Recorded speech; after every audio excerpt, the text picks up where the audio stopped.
Wow, those lights are strong. Good morning, everyone. How are you? Okay, let's try that again. Good morning, everyone. How are you?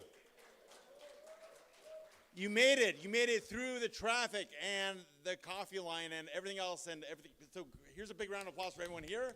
You're here early with bells on for the second day of the 14th edition of the Global Blockchain Congress, put on by my very good friends at Agora.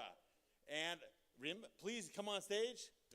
Big round of applause for the muse, inspiration, organizer, and driving power behind Agora. Right? Good morning, everyone. How are you today? We are great. Perfect. We had a fantastic day yesterday. Actually, it was something that we never seen in Agora before. I went down again at 7 o'clock, and the room was filled with people. I asked the security to close doors so they can leave and get some rest. Hopefully, we'll have the same today. I want to thank you all for being here with us. I just want to summarize a little bit yesterday. We had more than 265 attendees. We had 14 sponsors, and we concluded more than 150 one-on-one meeting yesterday. So congratulations, and thank you for sticking to your schedule. I just want to share a little bit of crypto news. Yes, the market is super volatile, and it's very, very uncertain. Yet the UAE crypto market has shown a growth by 34% from July 2023 to June 2024. We all know that this is due to a lot of government regulation and increasing an institutional market. And another good news this morning, globally, the new US Commissioner, Mark Oyeda, he is the new commissioner, has stated that the commission a war on crypto must end. So that's great news for us. Yes, it's funny, but it's great news. So hopefully the year will usher and the blooming of the crypto market in the US and globally will take place again. We have a very long day. We have very amazing lineup of speakers again this day. And tomorrow everybody is looking for the themes and topics that we have. We're going to be speaking about artificial intelligence meet blockchain, how to fundraise for crypto project, decentralized finance, investment trends in Web3, and the evolution and the future of a meme coin. So I urge you to stick to the schedule. We're going to be finishing very early today, earlier than yesterday at around 3:45. Hopefully we're going to be distributing the trophies for the crypto project who will win with us. And that's it. I wish you the best, and hopefully you will enjoy the second day of the conference. If you have any question, the team is outside. We're more than 7 today, and we'll be more than happy to assist you. Have a good day. Bye.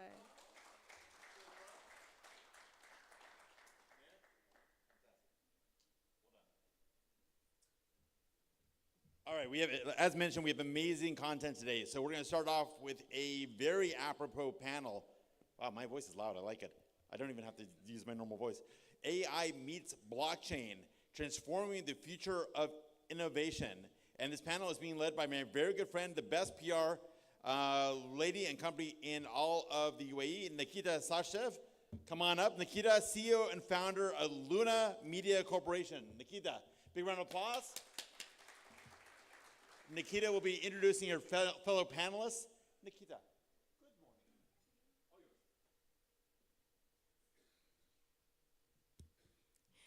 To be honest, I can't remember the names of all my panelists, but Bilal, Katie, yeah, Alex, sorry. Alex Scott, Bilal Jasoma, Karina Arama, and Katie Evans is what you meant to say.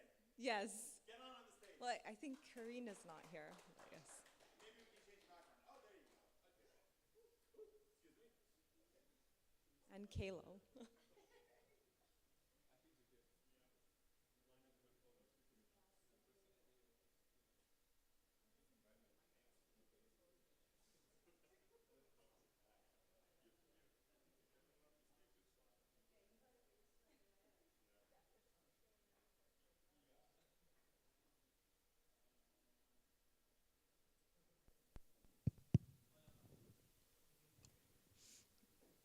Hi, everyone. Good morning. Sorry, needed a little bit of coffee this morning. But very nice to be here again. Love Agora Conference. I've been a fan and a moderator since 2018. So congratulations to Heidi and the team for doing such an incredible job every year. So before I talk about our panel, which is AI and blockchain, sounds like a lot of tech jargon. I would love for my panelists to introduce themselves. I'll quickly go first. I'm Nikita Sachdev, CEO and founder of Luna PR. We're a leading PR agency focused on Web3, headquartered here, offices in London, New York, and presence in Singapore. Cool. Mic check. Hi.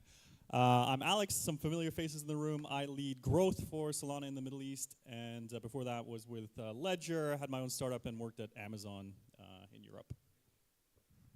Great, I'm Bilal Jassoma. I'm Director of Ecosystems at DMCC. DMCC is a leading international business district with 25,000 companies, and we have a growing tech ecosystem with a crypto center home to more than 620 companies.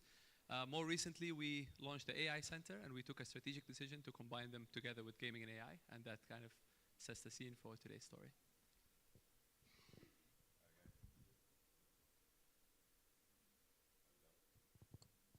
No, it should work right now. It's better when it's on. Hi guys, I'm the CEO of NextBasket. I'm Ivailo. NextBasket is a software as a service company for e-commerce, for online shop building. Right now I'm representing on this event Nebatoken, which I'm CEO of Nebatoken as well. It's our crypto project that will be implemented into our software as a service company and platform. Hello, I'm Katie Evans. I'm glad I sat by my picture, otherwise you might not have been able to pick me out from the lineup. I am Chief Business Development Officer at a company called Swarm Markets. We are EU compliant RWAs, and what that means is we're bringing assets on chain from traditional markets. So you can buy NVIDIA on chain today on our platform. You might not want to buy NVIDIA on chain today on our platform, considering what's happened recently. So we are multi-asset. We do stocks, bonds, and gold, and we also build out decentralized trading infrastructure so that anyone can trade peer-to-peer any asset on Ethereum, Polygon, and Base. Awesome. So I'm very excited to get started on this topic about the intersection of AI and blockchain. I mean, AI has been around for longer than blockchain. It's been around for decades, and blockchain's still fairly new, but recently the intersection of AI and blockchain has caused so much hype. And maybe this is not just hype, maybe this is actually here to stay. So to kick off the panel, I'd love to discuss how AI and blockchain can actually complement each other, and how they are maybe already complementing each other. I can go first. I think AI and blockchain are like a couple that found each other, the perfect soulmates. A lot of things. I mean, maybe a statement that can set the scene is that crypto is actually the currency for AI, because AI agents need an autonomous and borderless digital financial system, a currency. As they become increasingly autonomous, they need a way for paying for things like data sets and API access. And crypto with the smart contracts is a perfect way to do that. In addition to that, you also have, I mean, crypto enables AI to be decentralized and taken away a little bit from the big giants that can dominate the market. Also, there's a lot of deep fakes out there with AI-generated contents, and I think blockchain is the perfect solution to make sure that we record and verify content and differentiate it from human content. That's very well said. I think, yeah, I mean, CZ nailed it when he said that crypto is the currency for AI. But what are your thoughts? Does anybody else want to add on to that? I think there's still like massive overhype right now, and like just my AI token portfolio is down probably like $30,000 in the last 4 weeks. So there's so many, because there's so much excitement and energy in it, and we've seen this like massive blow off. So there's still a lot of vaporware. I think a lot of what people are saying are like revolutionary AI are just LLM wrappers, chatbots on Twitter, reply guying to big accounts. So I agree with like the medium long term that there's like a huge promising thing, but there's still like a ton of vapor out there. Yeah, I think what you're seeing is, like, to focus on your comment around there being a lot of hype, I would go a step further. There's a lot of shit out there. And excuse my Do you language. think so? Yeah, there is, and I don't think I don't think we've really seen how these two technologies are going to come together and truly combine, because we're still in the early phases where we're just looking at efficiency gains and speeding things up. We don't actually really know where this is going to be taken, because humans have a hard time of imagining the future and what can actually be done with this stuff. So I think that I agree that there is certain complementary features of the two technologies, as Bilal was saying, but I think it's still too early to say just how impactful, when these two technologies combine, what's really going to happen here. Yeah, right now, those two technologies are actually not combined. I mean, they're the future. And for example, we are using very heavily AI when we are developing some new product, I mean, as programming. But right now, they are not bounded together. But in the future, I believe they will be. And that will be the interesting part, in my opinion. Imagine if the next, I don't know, layer 2 protocols or whatever it's into the blockchain has been developed by AI. That will be a very interesting moment when AI can develop his own blockchain and can use it into the future. Yeah, I think it's very important to sift through the weeds. I mean, it looks like every day there's a new project coming out claiming that it's AI integrated, and boom, they raise a couple of million in funding because they have the AI word pegged to their brand. And this could be like a simple chat bot, and all of a sudden it's like, your AI companion, boom, here's a $2 million seed round. So, I mean, why, if we really think about why does AI need blockchain, and why does blockchain need AI? What is the first thing that comes to your mind? Where we can see actual use case, actual utility, where we can actually benefit, not just the chatbot. I already use AI like all the time to like delegate, you know, whatever, it's like proofreading documents, making an agenda for a trip, doing some research about travel to a new destination. The natural extension of that is I want it to start executing on my behalf.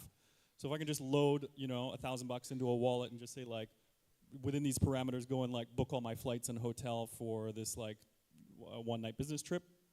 For me, that's like a super practical thing. I think within like personal finance as well, I'm looking for a way to like intelligently optimize my yield, say like on stablecoins. Like if you look at like across all these different chains and ecosystems, there's like a million yield earning opportunities. I would love to be able to just drop like, okay, 10K into this bucket, and I know that this AI agent is going to look across like all 5 ecosystems that I care about, and then like place that money into lending protocols in a way that it's like risk adjusted for me. So I think we're pretty close to getting those things, but those all still take time. You don't just like snap your fingers and like create the products to solve those problems. Yeah, so just to add on to that, the biggest limitation with what you just described is having the availability of the assets on chain. Because as much as you can analyze both on and off chain data to influence or to come up with your trading strategy, what you then can't actually go and execute because of limitations with APIs, with Web 2 infrastructure. You actually need the availability in a decentralized, probably non-governed way to be able to actually go and for the algorithm to then actually go and trade those assets or rebalance the portfolio in the way that it's suggesting you should. In order AI to be more faster with regards to what you're saying, the AI need to be into the blockchain as well. I mean, the data of the AI and everything related to the pattern that AI is using need to be on the blockchain. After that, it will be very secured and very fast. And all of the analysis could be done very fast and can give you good advice, even how to invest, in my opinion. But that requires a lot of data, right? Anything with AI requires a lot. And can blockchain handle that much data right now? Because it seems like right now there's not really a chain out there that can handle the amount of computing power required for anything in AI on a greater scale. Why not? The blockchain is everything, practically looking. I mean, right now the AI, it's locked in some huge database, server rooms, and etc. But imagine if it is into the world. I'm not so convinced that AI, this notion that AI requires so much computational power is actually true. My good friend here sat in the audience, Mohammed, we and I were talking about this earlier. He has a computing engineering degree, and his view is that maybe this hype around, you know, how much energy is actually needed for all of this is, let's actually drill down and figure out what is actually needed. I think actually we've got a bigger problem with how we bring or how we connect assets and data with both on and off-chain data. So for example, the way that Swarm brings assets onto the blockchain is we go out and buy securities or gold from the traditional markets. We hold those in custody, and then we issue tokens on the other side, so it's a completely mapped one-for-one, 100% asset backing. Now, on-chain liquidity for those assets is pretty low, but you've got virtually unlimited liquidity in all of those assets off-chain. So if you're able to create automation processes whereby the issuance and redemption of those tokens can feed both into on and off-chain markets, you're not actually needing an AI algorithm to just use what's purely on-chain. You're actually lending from both sides of that market. So we actually need to drill down. It's not as sexy to think about the logistics and processes of tokenization, but it's a very fundamental part and foundation of how then these AI agents then interact with those assets. What are some of the other challenges? I mean, I guess right now it's a debate whether scalability or data storage is a challenge or not. But what are some of the other challenges that you see in integrating AI with blockchain? I think one I can talk about is, I mean, one of the biggest use cases of AI in blockchain, I think, is the AI bots and social media, which is really dominating, and all the projects promoting, of course, using AI bots. But the thing is, it can also go out of hand, right? And you have a lot of fake content that comes out of there and creates hype for projects that don't really exist, or coordinating, how do you call it, the pump and dump coordination between different AI bots, right? So to solve that is one of the challenges. There's a technical challenge, right? So if you want to do these like have your bot go and find yield opportunities across all the DeFi protocols in the Solana ecosystem, as an example, right? There's like 100 APIs that haven't been written yet. So there's like a gap in just like having enough engineering talent to like go and build all of those. Something we do to address that is like permissionless bounties, where it's like you can last week I announced it was like $7,000 up to $420,000 if you go and like build a valuable data integration. So there's like crowdsourcing talent from all over the world. Like every kid with a laptop is now contributing to this massive engineering effort. But yeah, there's a ton of work to do on that side. Let's give the AI the opportunity to make the blockchain and to resolve the issues. I mean, it will be very interesting for me to give this task to the AI and say, it's okay, it's no matter if we're giving the task to DeepSeek or OpenAI or whatever, resolve the task. How can we be faster? How can we be cheaper? How can you be onto the blockchain? And what data do you need? It will be very interesting. I think I'm going to mention it, the R word, regulation. That's sort of it's a dirty word, regulation. No, it's fine. No. They can be friends, not just foes. I should know. We were under the German regime under BaFin for 4.5 years. So if anyone wants to know about how to structure products around German EU regulation, let me know. So very high level questions around sort of ownership, personhood. If I die, does the AI agent live on? Who gets the proceeds from that AI agent? Transferability, all of these questions haven't been answered yet, and they're big questions to answer. There's also the question around, and this isn't just to do with AI agents and trading, but biases within AI data sets. I mean, I'm not sure if any other women in the room have tried this yet, but if you go into ChatGPT and ask ChatGPT to create a picture of what they think you look like, it will paint you a picture as a man.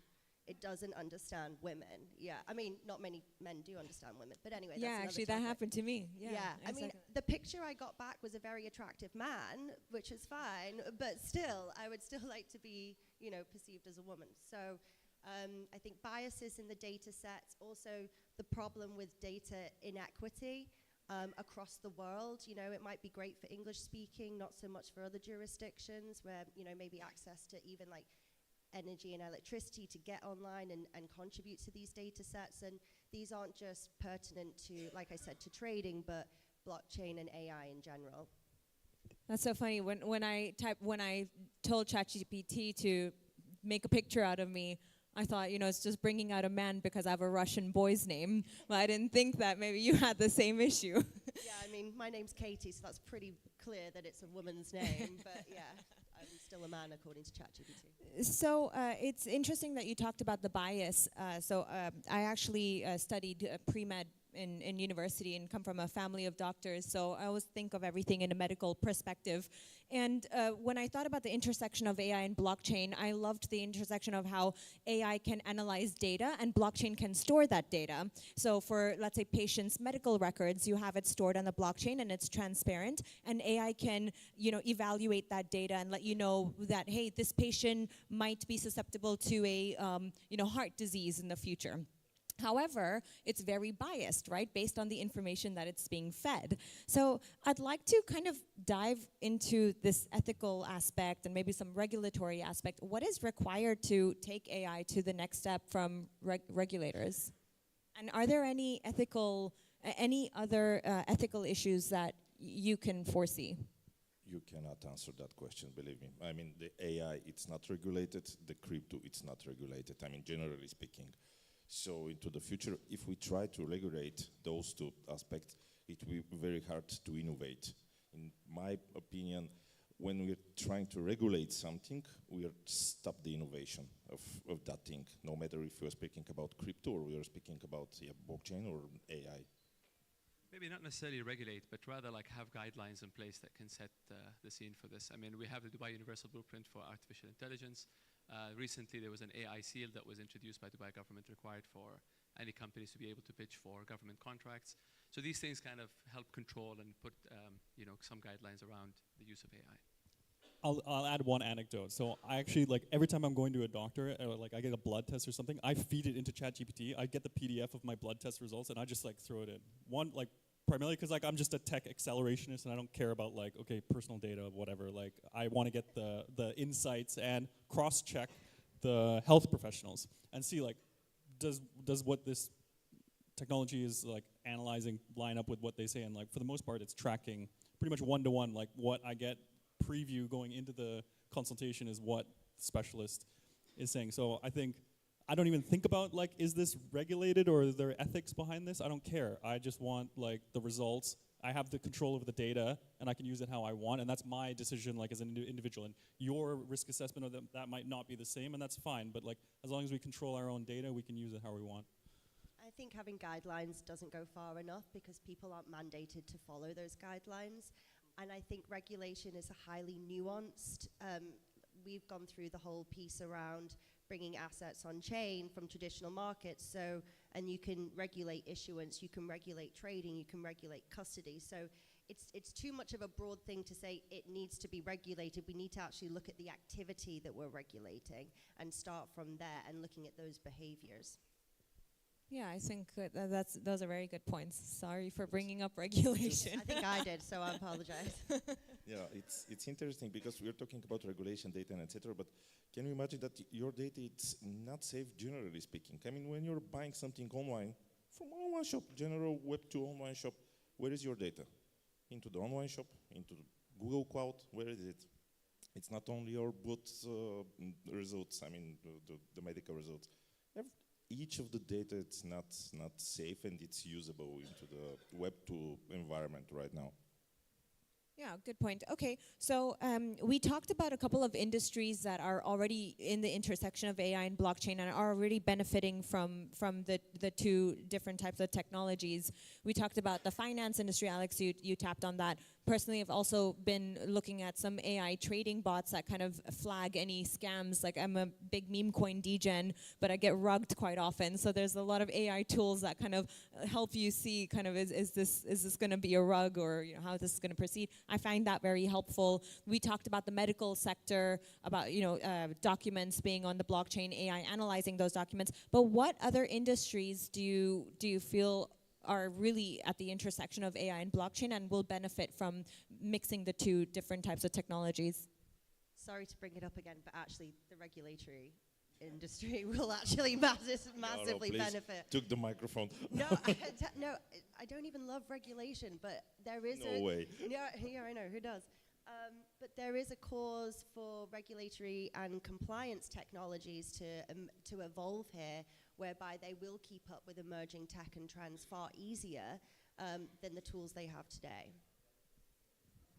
I think the metaverse could be one. So we recently launched our DMCC metaverse environment, which is replicating our crypto center and giving access to people who can't make it here to visit and see the benefits and partners.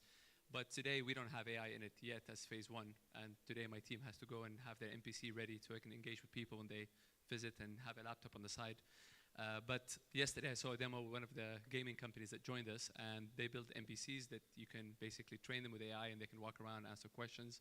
And that's a perfect addition to a blockchain environment, an AI-enabled NPC. Yeah, actually, because I'm from the e-commerce business, the e-commerce could benefit a lot from AI and from crypto.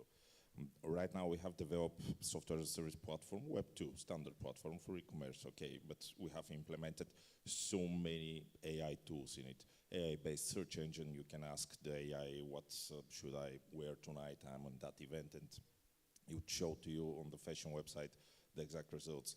The next level you can pay with crypto, of course, but imagine the next level of online shopping to be on Web3, not to be right now as a standard Web2 protocols and standard Web2 environment. Your data to be with you, the online shop to be onto the blockchain. You're logging into the online shop with your wallet, I mean with your crypto wallet. All of the data is on the blockchain. When you're closing your computer, the data will be with you as a customer, and your data will not be used by the big four of digital companies, Google, Microsoft, Facebook, and etc. It's a good future to be there. I'll throw one other one, gaming. We've started to see a lot in our recent AI hackathons. So it means like instead of really stupid NPCs, you have like very intelligent like conversational bots that you're playing against. If you add in like the financialization part of that through crypto, then obviously like I'd say like betting, sports gambling, that whole adjacent industry also is like going to have massive change, because you're going to have autonomous agents that can like take calculated risks and compete against human players probably better than we can.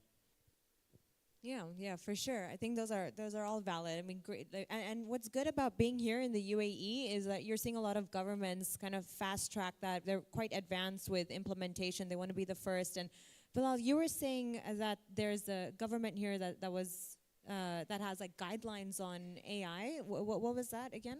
Yeah, so this is called the Dubai Universal Blueprint for Artificial Intelligence that was issued by I think the Dubai Center for Artificial Intelligence. Yeah, so and I mean that's also part of it is a strategy. So they're actually mandating all Dubai government entities to hire chief AI officers within their organization, basically, and that to help accelerate the adoption of AI amongst government entities.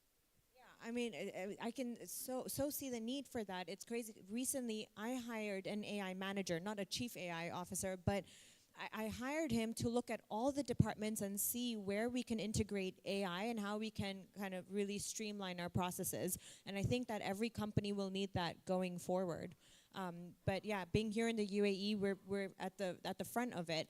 I want to get your thoughts on where you see the industry, AI and blockchain intersection 5 years down the line, 10 years down the line. Well, No regulation. I might use the R word. No, I'm not going to. So I think there are a couple of things. For me, there's two big implications of what we're seeing today. And the first is, if you're a trader in the traditional world, your role as a trader is going to vastly change, because you can deploy these agents to do your job for you. So it will now be about, I think, more technical analysis, spotting patterns in trading charts and price movement, rather than trying to predict where price goes. You'll actually have more information available to you that will enable you to do that better. And then you'll probably have to focus more on bringing in client flow, rather than looking at sort of price fundamentals and direction.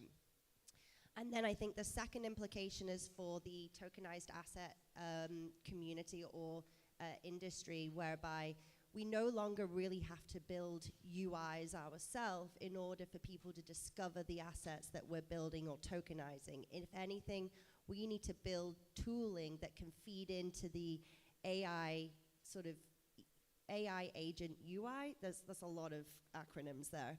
But we need to be going over to those agents rather than building these interfaces and encouraging people to come to us. And really, when you think about it, that's the whole promise of blockchain technology, whereby it's all about being user-centric as opposed to company or entity-centric. So definitely we won't be having panel discussions about AI and crypto because these will just be like part of the fabric of like how we operate, the same way like, 5-10 years ago it was like big data and IoT were like all these like big buzz, and now like we don't think about it. It's like big data, what are you talking about? Yeah, like of course everything spins off like massive amounts of data. It's just how the world works. So it'll just be part of, we'll have moved on to the next thing. It'll be part of our life the way the internet is today. What about you, Bilal? Where's the industry going 5 years down the line? Look, if I put this simply, if AI is the brain, blockchain is the nervous system. So you need trust and credibility and openness in order for the world to be run by smart agents. And that's what's happening today. Yeah, that's a very important way to put it, because we mentioned on the panel before that AI will go based off the information it gets fed. It's very important to make sure that information is accurate and not biased. It will be very cool. There will be one product. I mean, it won't be called product actually at the end of the day. But the most interesting thing is when Skynet is coming.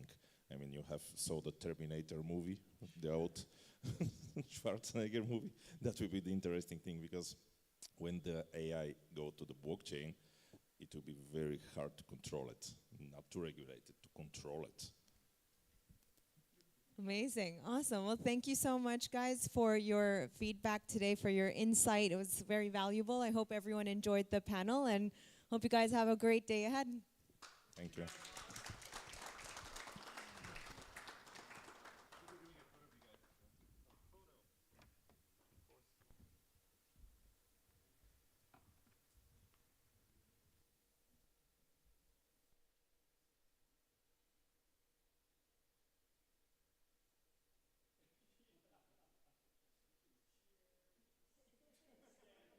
Cheers, yay. Thumbs up. Nikita, well done, as always. Fantastic. Good job, good job, good job, good job. Well, good job.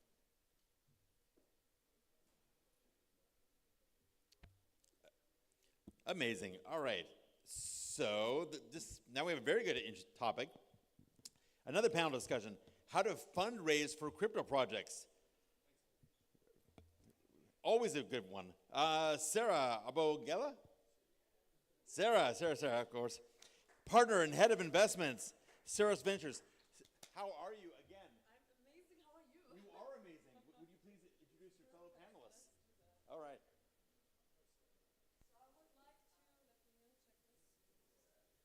I would like to bring up on stage Heidi Newt from Evergreen Growth, Laura Inamedinova from Gate Ventures, Takashi Hayashida from Taisu Ventures, and Vinit Butki from Sigma Capital. Please come to the stage.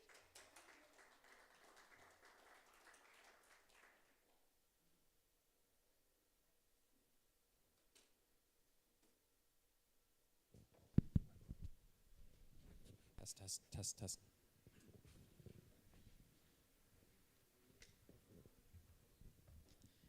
We're still missing. We have everyone. Perfect. No, good morning, everyone. And we started today with a very exciting topic with AI meets blockchain. And now we're digging deeper about how to fundraise for crypto projects. And we have a lot to cover in the next 20 to 30 minutes. And first of all, I would like to have one sentence of each one of you, what you're focused on, where you're based out of. And yeah, let's start with you, Hayden. Okay, hi, I'm Hayden. Tokenized Capital and Evergreen Growth based in Singapore. Sector agnostic in the blockchain space, looking to invest in great founders at great valuations who are building great tech. Good morning, everyone. So first of all, kudos to those who wake up so early in the second day and are here. You're the true champions. My name is Laura. I'm principal at Gate Ventures. Gate Ventures is a venture arm of Gate.io Exchange, and we focus on investing in early stage projects anywhere from 100K to $1 million. And I'm based very happily here in Dubai. Hi, my name is Takashi Hayashida. I'm a founder and management partner at Taisu Ventures. We are also an early stage Web3 startup investor. We invest chain agnostically, region agnostically. We have a portfolio company of 95 currently, with a top performer of 6 billion in terms of token valuation. So we're doing great thanks to a lot of good environmental and regulatory changes in different part of the world, and happy to be here to share my insight in the industry. Thank you. Good morning, everyone. I'm Vineet, and I'm the founding partner of Sigma Capital. Okay, this is the first time that I've gone on stage as Sigma Capital. Everyone knows me as a second fund that I created earlier. But yeah, Sigma Capital is a $100 million fund again. Thank you. Sorry? Congratulations on Sigma Capital. Thank you. I appreciate that. In fact, the support that I've gotten from the crypto community is amazing. I think you saw the announcement 10 days back. Yeah, so what do we invest in? The same thing like I've been doing in the last 3 years, founders. A lot of people who know me know that I've did 300 plus investments in the last 2 years. And you know, when people are asking me what am I investing in right now, well, I did that in the last 2 years, 140 investments. And happy to be here and happy to work with everyone again in a different format and in a different name. Thank you. Thanks a lot for the intro, and yeah, what an incredible panel of experts. So let's dive right in. I mean, the last weeks have been a roller coaster for our markets. We saw there have been headlines made from the US market, especially with Trump. I know some of you, I met you also in Davos. Trump meme coin was talk of the town. Yeah, we're still riding the wave. And my question is, some say we're entering a new smart money cycle. Others argue regulations putting a damper on innovation. And what are key investment trends you are seeing, and how do you assess opportunities given the current market condition? Starting with you, Hayden. Okay, well, I'll do a bit more talking because I stuck to one sentence as instructed for the first part. But no, I'm kidding. I love you all.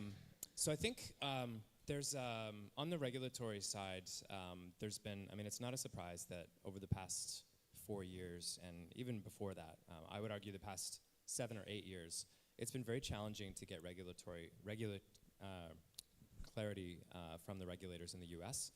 You've seen other jurisdictions pass laws, so Singapore and where I'm based in Hong Kong, other places have gone ahead and passed laws, but the open season that we're all hoping for really will only be possible when we have clarity from the US, and that just has been really lacking.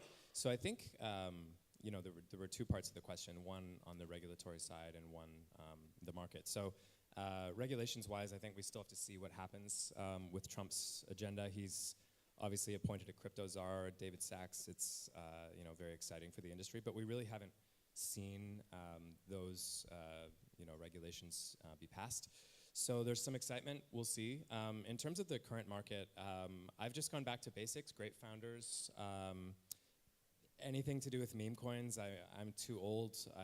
You know, I'm not 20, I'm not 22, I just can't do it, so meme coins is not what we invest in. Meme coin, infra, meme coin tech. No, I'm really looking to build a portfolio and things that are going to bring a lot of people into crypto, whether that's chain abstraction. I think there's a lot of things that get really, really hyped, but yeah, just trying to back great founders who I think can pivot and stick with it. So, great points. I mean, I couldn't agree with everything what was said, but when we think about venture capital investment, first of all, we need to think of VCs are not charity case. In the end, VCs are not giving out grants. They're here to make money. And when we're looking into investment climate, we first look from the macro perspective. And right now, we're heading towards the end of bull market. Our analysts predict we're going to have another 6 to 9 months if we're lucky. So as a VC, we stopped most our soft investments because the terms we're getting making us stuck with tokens for next, couple of years. And you don't want to have unlocks in the bear market. So we're mostly focused right now on the liquid strategies, quick in, quick out, because then that's how you make money in this cycle. Another thing when it comes to the narratives is We all know crypto is very much narrative driven. Right now, we see AI agents doing very, very well, but again, this is a very short-term narrative that's probably gonna die out in the next 3 to 6 months. So if you are a retail investor who are investing in liquids, yeah, that makes sense. Investing into softs and being locked for another year or so, I wouldn't do that. Meme coins, as I said, yeah, again, very hot narrative. I mean, I'm much younger than you, but even I am like, I'm turning 30 soon. I don't think I want to be degenning in pump.fun for days trying to find the next cute dog or cat. Interesting statistics of pump.fun, only 230 people made more than 1 million in pump.fun. So when we hear these stories of these 16-year-olds becoming rich overnight, these are just couple of outliers. Majority of people investing in meme coins are not making any money, because in the end it's gambling and you need to be very, very careful about it. Another big narrative we're looking into right now, of course, stable coins. As more governments, more central banks are going into crypto and understanding that, hey, Bitcoin is not that bad. Definitely stable coins and companies issuing it are going to be very, very hot, even in the bear market. Before we start, we started our Taisu Ventures Fund 2 years ago. I've been spending a lot of time on the research side with Emargo, which is the founding entity of Cardano, to look at the area that could be bringing a lot of value and innovation in the industry. And based on that kind of efforts and initiative, we have decided to focus on basically 4 sectors that includes infrastructure, DeFi, GameFi, and SocialFi. But in recent months, or like since we started the business 2 years ago, people tend to follow and focus on a little bit on the application layers because of the deregulations or changes in tax regulations or any legal framework in different countries. But when we look at the overall picture of what's really bringing innovation in terms of value, we've seen really a great revamp or a catching up of layer ones in this space. We've seen Sony making a new chain, Sonium, which should be live in I think a couple of weeks or some in the very near term. And also out of US, we on this one we could catch the narrative by investing to those guys, Movement Labs, who also built a layer one that started, which were founded about 2 years ago, and now valued at multi-billions of dollars. Currently, I just checked this morning, valued at $6 billion, which is really a great innovation, great result of community building in layer one space. That Takashi, you're buying drinks tonight. Yeah. Okay. yeah. I would love to, and if you, as long as you can allow me to share the story on Movement Labs, happy to. Yeah, thanks. So we're still focusing on those 4 areas, and but we wouldn't want to forget about really great things that's happening on the layer one side. So when I see trends, I see them on 2 different levels. In fact, I just came out of Satoshi Roundtable, and there were some amazing conversations that were happening there. So nowadays we are listening to this narrative that, oh, US is going to be open, Trump has done great stuff, let's shift back. Everyone wants to go back. So I met the girl who orange-pilled Trump, I met the other girl who orange-pilled Michael Saylor, and everyone's like, yes, this is the time to go to US. Perfect for me. Because we don't need people here. This is where the money is. Nobody is going into Saudi Arabia, nobody is going into Qatar, nobody is going into Bahrain, and nobody is landing up in Abu Dhabi. It's perfect that these guys are going back. And I also call some of these people tourist VCs. In the bear market, these guys are never to be found. In the bull market, then there are 10,000 VCs.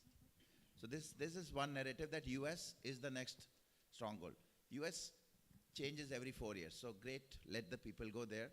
I think this is a place which brings money. This is the place which has adoption near to it. Africa is nearby.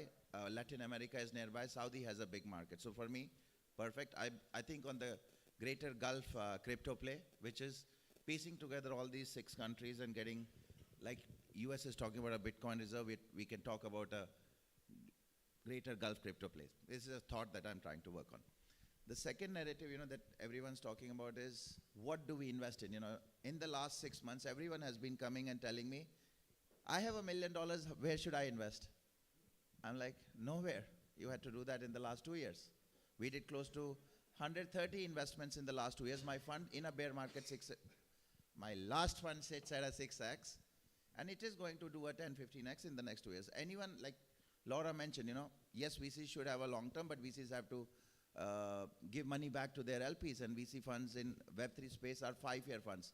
These are not Web2 funds which have a 10-year horizon. Anyone who invests right now with a 1-year or a 2-year lockup and understands the cycles is going to get burnt. So point is, the narrative is that you need to look at it on a longer division. How do you build the strategy going into the next bear market, which is going to come? Everyone's saying Bitcoin reserve coming, Bitcoin's going to $1 million. Unfortunately, it doesn't happen that way. Adoption is going to grow, and we have to build the play going into the next bear market and into the next bull run. On a micro level, that, when people say what narratives are we following of it, we invested a year and a half back in GameFi when everyone said GameFi is dead. I went into Off the Grid, which is Gunzilla. I went into Revolving Studios. I did Carve. At that time, no one was talking about gaming. Nobody was talking about RWS. So unfortunately, segments have no value. Founders have. A founder can pivot and make anything in the world. He can come with like when I was doing my startup, I started with an audio guide company. Nobody bought $3 worth of audio guides. I went into tours and activities. Get Your Guide never paid me. I went into consumer tour and guide, never worked. I went into B2B of tours and activities, $500,000 revenue per month. So it's not about your idea, it's about the founders. Do they have the capacity and the capability to build the next $1 billion idea? So on a lower narrative, I take 10, 15 segments, see who are the best founders, invest across them. Luckily, one of that investment was Sui. $5 million is worth $100 million today in 1.5 years. So it's about founders, not about segments. Can I just have a quick follow-up? Just to something Takashi said. You mentioned Sonium. My team did some analysis on some of the publicly traded Japanese cryptocurrencies, A-Star and a few others, and just a bit of trading alpha. What we call the Japan premium. If you look at the price to sales or the price to TVL ratio on almost all of the projects coming out of Japan, they tend to be a little bit higher valued, per transaction, per unit of TVL. So I'm super excited for Sonium, and very bullish on Japan as well. I loved also the aspects that you all mentioned. I think one thing which is clear, we have to keep having a strong adaptability, either if it's from VC side, from founder side, because even the next month will be volatile, right? So we need to be having their strong foundation, even from founder side, in terms of building, focusing on a really strong foundation in terms of project. And I want to dive deeper into the fundraising process. And I just want to check in the audience, how many founders are here in the audience? Can you please raise your hands? Okay, yeah, we have a few founders here also in the audience. And I think what is really interesting, what was mentioned, as we know, and also maybe founders will agree, if it comes to fundraising from VCs, there are different ways, right? So we saw in the past, we have this pump and dump scenarios. How can we be really sustainable? And what do you think of nowadays alternative models, especially if it comes for DAOs, if it comes to decentralized launchpads? We had also community-driven, let's say with Hyperliquid, as you may know, that was one of the most latest and famous cases. So what is your aspect in terms of when founders really fundraise, if they should diversify, like what are your thoughts on that? Great question. So I think just to take a step back, when I first started in crypto in 2017, you could raise capital with just an idea. And then if you fast forward, there was obviously a painful correction. And then if you fast forward to 2021, you needed more than an idea, you needed a pitch deck, but no traction. fast forward to today, you really need to have, I think, strong traction in users. And I can't justify investing on just an idea and a pitch deck anymore. It has to be, and I'm sure you guys feel the same way, you need to see that the founders can actually do it. So that creates a scenario where the founders have to go, do a friends and family round, or they have to bootstrap. But I think having traction is super important, and ideally revenue and a protocol that's running and not just in testnet. There are still some founders that manage to, go a different path. But I think that's just a general comment. I think you mentioned grants, you mentioned DAOs and alternatives. So I think grants, there's a meta that you can game them, and you can go and say, well, I'm not gonna just build on XYZ chain, but I'm gonna be multi-chain, but you should give me the money because it's gonna be great and I'm gonna support your chain. I haven't seen that work out. The people that give out the money at these organizations are pretty switched on. They're not, it's not the same as it used to be 5 or 6 years ago. I would say that one meta that I have seen is for founders to really judiciously choose the technology stack that's going to enable their use case. So we're looking quite closely at a ZK gaming protocol, and they have verifiable randomness for the, basically you can play poker and you can know that the house is not cheating against you. And they chose to launch on ICP, and they got some grant funding. And my first question was, what? Why did you do that? But the ICP tech stack actually enables that and was the best choice for them. And so their tech layer was here, and then their social layer was here, and they've decided to subsequently launch on Solana. So I think grants can make sense. In terms of DAOs, yeah, I've spoken a lot. I'll maybe let some of the others answer. I recently did a LinkedIn post about fundraising, and it got quite a lot of traction. Key thing, what I kind of mentioned already before, VCs are here to make money. This is not charity, this is not grant. And a lot of founders don't understand that, because in the end, some of VCs need to report to the LPs. We invest our own prop capital, so basically my boss is our LP, so we need to report to them. So in the end, what as a founder need to do is to convince the VC that you can make the multiplier. And how you do that? Of course, your past experience, your track record, your proprietary knowledge of the industry, connections. But in the end, it's all about, yes, vision matters, market matters, all these things matter, but in the end, you're selling one thing. You're selling yourself and the confidence that you can make it happen, you can make, in crypto, everyone expects big multipliers. This is not Web 2 where, 2x, 3x is amazing. In Web 3, VCs are looking for that 5x, 10x, maybe even 100x, even though it's not probably possible in these markets anymore. So how are you as a founder convincing the VC that you can be that 5x project, 10x project that's gonna spotlight their tech? When you're gonna understand that and you're gonna change the way you pitch, change the way you present everything, and talk about your knowledge and your confidence, especially if you're fundraising on the token, to make the token do well on the launch. You have your strategy, how you're gonna launch the token. You're gonna be superior to a lot of founders. I usually get from 10 to 20 decks per day. And of course, I don't have the time to review all of them. Thank God we have amazing analysts who do a lot of due diligence work. But key thing what I'm looking for, do I have this first 5-second feeling that the founder can make it happen? So talk a lot about your experience, past experience, what have you done before. And if you have no experience, maybe then raising from VCs is not the right route. You can go into accelerators, there are a lot of incubators. There are these steps you can take before going to VCs to get that knowledge. Because if you are a founder who went to Y Combinator or some other tier 1 accelerators, you're going to do very, very well later in VC route. All the VCs are going to be fighting for you to get in. So it's all about showing how you can be the next 5 to 10x project in VC's portfolio. When I turned into more Web3 space from the traditional finance or private equity space where I was before joining Web3 space, we now have a much more diversity in terms of the type of players who fund the startups.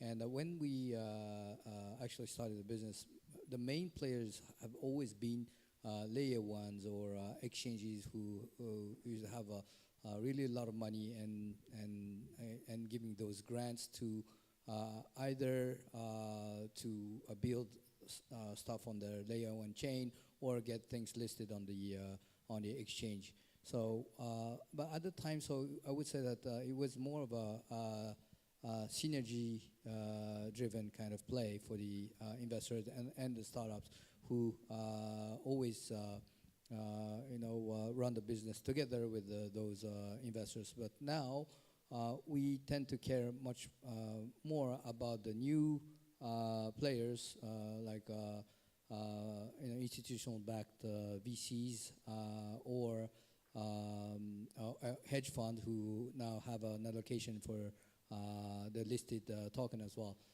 So I think thanks to the fact that we have much more players at every phase of the growth of the startups, founders will have a much flexibility to try to tap on different type of investors and players so that that match the each of the phase of the business. And more recently, I now inclined to think it wasn't really my preferred way to see the funding diversification evolves. But I now I understand that a lot of hedge fund players and liquidity provider now invested in a discounted token with a lockup of a certain period of time, which could be helpful in some cases. I wouldn't recommend that to everybody, but to really revamp or reboost the business to a next level after the token listing or TGEs. And this, I think, kind of play wouldn't have happened until very recently because there wouldn't be anybody who could be offering a lot of money on that kind of structure. So I think diversity of the investors, including those hedge fund kind of play, could be very beneficial for startup funders who are in different stage of their growth. So when it comes to raising capital, there are multiple ways you can think about it. I think the most difficult and the most sustainable is revenue, which nobody in crypto has, unfortunately. And to give an example, I will invest after my first close. But there's one project which, if he comes tomorrow and I'm talking to him, I don't care. I'll break every rule to invest in it. It is known as Pump.Fund, $100 million revenue. Now, this is the toughest one. Suddenly, everyone goes blank. See, if you can generate revenue, nothing like that. But in Web3, we have no concept of revenue at the moment. It's all concept selling. Tomorrow, we'll go to Moon, and in Moon, we'll find gold, and then everyone will be rich. The second way of doing it is, you have to understand your business model. Is your business model being built as a business, and will it have revenue? Then equity financing. That's how Web2 works. Okay, let's do token. Now, everyone comes to me, and I had a few people who quickly thought, okay, but they said they want to raise money from tokens. Go on. Tokens. They said they have to raise money through tokens. Please raise money through tokens if they have a bloody use case. If your token is just a want case, that means your token will give you a 10% discount on buying something on their platform. I can do it on Amazon.com. I don't need to come to you.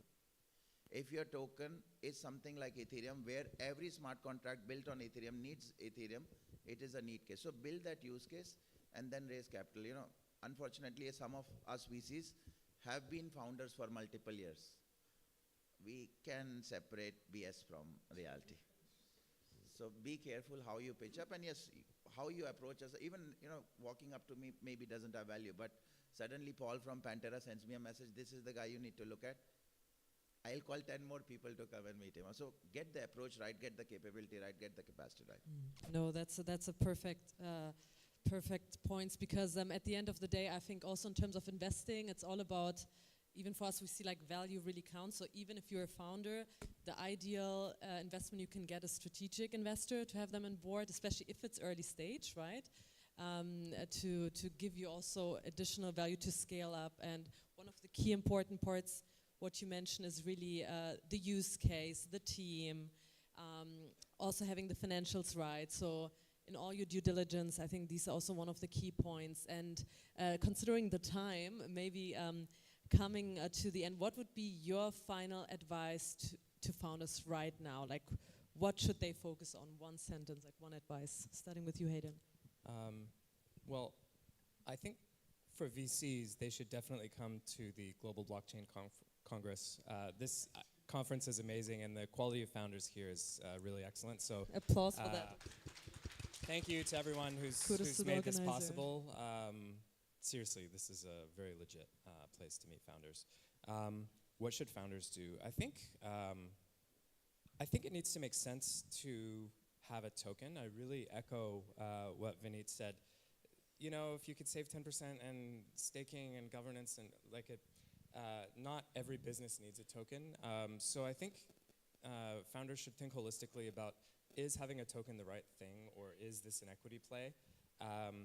And just go out and get it done. And if investors are all saying no for the same reasons, listen and be humble, and keep trying and push forward, and you'll make it work. Key thing I would recommend for founders is make sure you have prior crypto experience and not chase those headlines of from zero to hero overnight. Work for a good project, build the reputation, build the credibility, be in a space at least a couple of years before you found something, because we see so many amateur founders coming in, hearing these stories of raising hundreds of millions of dollars, and they have like not even tech experience, and we're like, you know nothing about that space, you're expecting us to give you, 10, 20, 30 million. It doesn't work this way. So have proper prior experience, work for someone, hustle, build a reputation, and then fundraise. My advice for founders is there are two things. One is to be all in, because if you consider your business as a side business, obviously no one would be interested, and you would lose the attention of great investors in the first 5 seconds of your meetings, as Laura just mentioned. But second thing is to get global from day one. Top performer of a portfolio, really growing so fast out of connection within the different ecosystem around the world. Movement Labs is growing so fast because they got connected with builders. They're basically out of US, but have been traveling around the world and found the market fit in South Korea with the gamers builders there.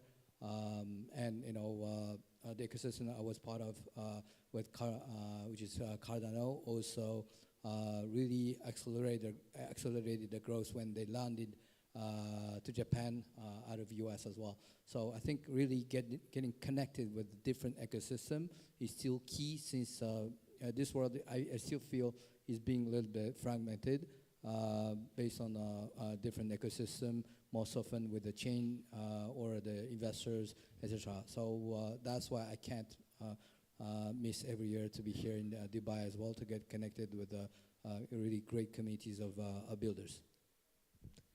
So my two advices to founders is, one, build a real business and follow it through. In Web2, they take 8 years to build business. In Web3, every 4 years, there's a new startup they're building. So make a business and really build it somewhere, take it somewhere. The second one is, anyone who's launching a token right now, launch it now.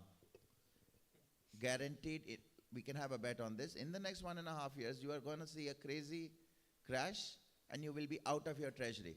So if you launch a token right now, it's not because you will become a billionaire, because you need to build a treasury that will last you a 4-year bear market. Token launches, goes to $1 billion, sell $10 million, $20 million, get your treasury up and keep building the business. Let the token price go to hell. Wow, epic. Thank you so much. I know, Gordon, you will kick us out. All right, it's such a good panel. I gave you guys 5 extra minutes, but those 5 minutes are over. Yeah. So thank you. Thanks a lot to our panel. Thanks. Want to maybe take a group picture? Luminaries.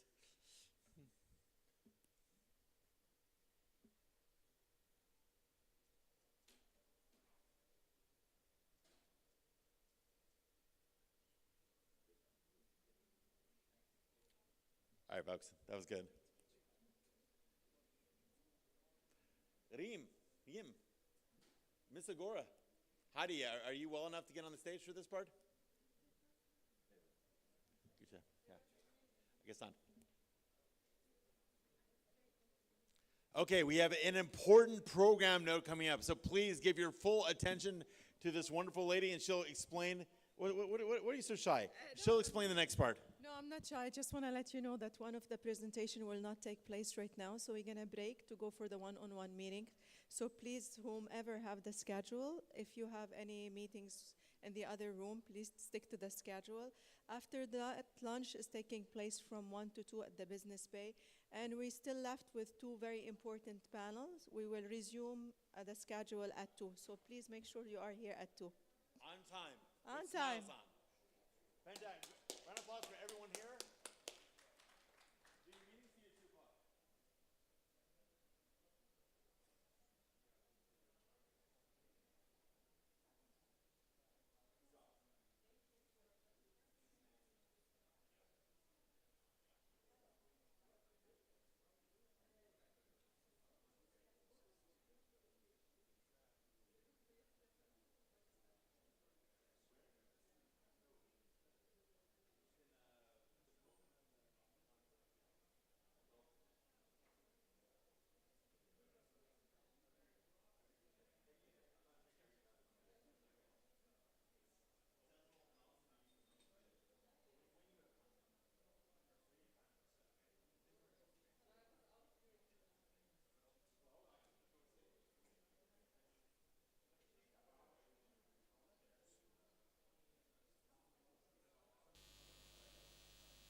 So, for our first post-lunch, am I looking at this right? Hold on. Let me make sure I'm doing this right.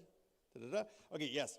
For our first post-lunch panel, we have decentralized finance, paving the way for a new financial paradigm.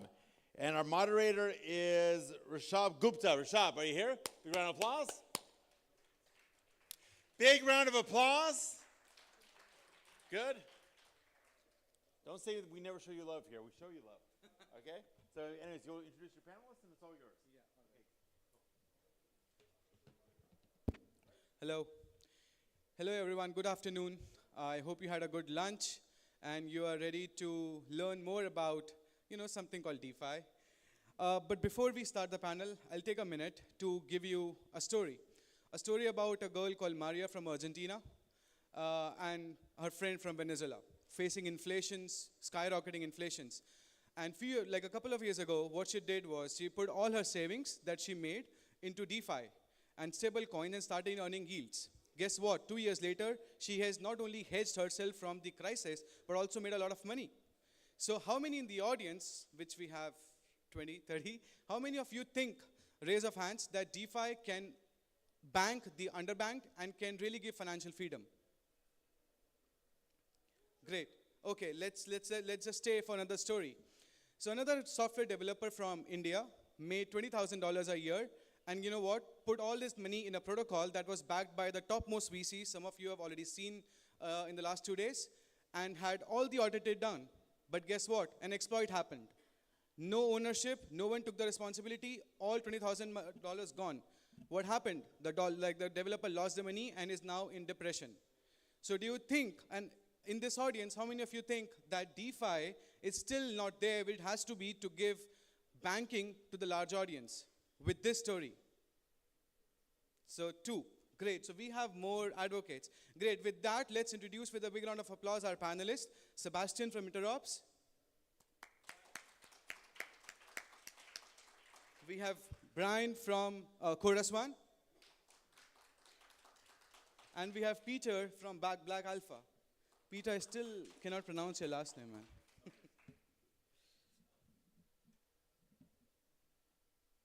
there a mic?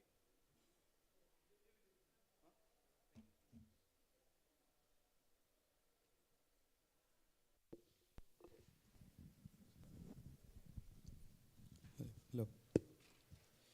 All right, so let's start with Brian. Brian, I think a lot of people already know you, so we can skip the introduction, but over to you. What's with your experience in blockchain interoperability? And what are the technical and infrastructure hurdles that must be overcome for DeFi and TradFi to effectively merge?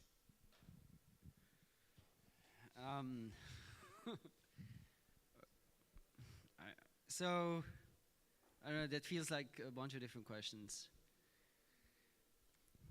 So, I mean, let me just answer the last one. Like, for what has happened for DeFi and TradFi to merge?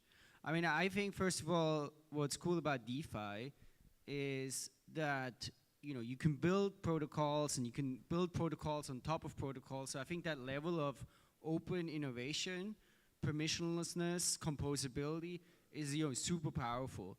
So and then that's just something that's not possible in TradFi. So I think what we're seeing in DeFi is you have a ton of innovations that are happening that unlock new capabilities, new features, and that I think is moving at a much faster pace in TradFi. And I think those innovations, though, will be very attractive to apply to TradFi assets as well. So what is needed for DeFi and TradFi to merge? I think it's really that TradFi assets have to come on chain and can then use those whole DeFi innovations and capabilities. And I think that is happening, right? We see it in things like Ondo, Mantra, all these different protocols bring DeFi assets on chain. And RWA asking is that really most of finance it's going to be on chain, right? Because it's just going to be more powerful, more composable, move faster than in the TradFi world. Now, okay, briefly on interoperability. I think interoperability is progressing at a pretty good rate, right? So, I mean, in the past, that was, a problem. But today, we have Layer 0, Wormhole, Axelar, Chainlink, so many different protocols. They're maturing. We used to see a lot of hacks. It's actually been quite a while that we had a big bridge hack. Now, I'm not saying it's not going to happen again, probably will, but I think there's a lot of progress there. And now the user experience around interoperability is still pretty bad, but I think that's very solvable. And maybe in 1 or 2 years. So I don't think interoperability is going to be a huge bottleneck here. But there's still obviously a lot of work. Also, I think the whole chain abstraction thing is going to be very powerful for that. Yeah, and you're right on how TradFi would come to DeFi by bringing these assets. However, sort of have a disagreement with interoperability because we were in Davos in Switzerland. I was talking to someone from a TradFi where he said, yeah, I tried to use use Layer 0 and Wormhole. You know what? It took me 30 minutes to do that transaction. And you know what? I was so afraid that all these money, how is it even happening? The UX was so counterintuitive that I think there's a long way to go for interoperability. But Sebastian, like Brian said, the TradFi asset has to come on-chain. How do you see this coming from the TradFi background? I don't have a TradFi background. I think I want to make that clear. You look like it, though. You look the most TradFi person. Well. Yeah. No, I'm a technologist. So funny stories. I mean, for those who don't know, Brian and I started a podcast 12 years ago called Epicenter, and so I've learned most of what I know about finance from him. So, That's concerning. No, but I think to Brian's point, and I'll get to your question, is we have the assets and we have the technology. So TradFi has the world's assets living and being transacted on this legacy rails, and then crypto has new asset classes that are mostly digital, untangible asset classes that live on this new on these new rails. And so to Brian's point, these assets, the real world assets, need to come on chain.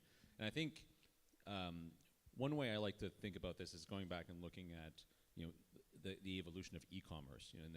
Before the 1990s, we had commerce. It was done with particular infrastructure, and then commerce didn't change. It just went on new rails, and now we have a digital economy, and commerce and sort of trade happens at a much faster pace with a lot more volume.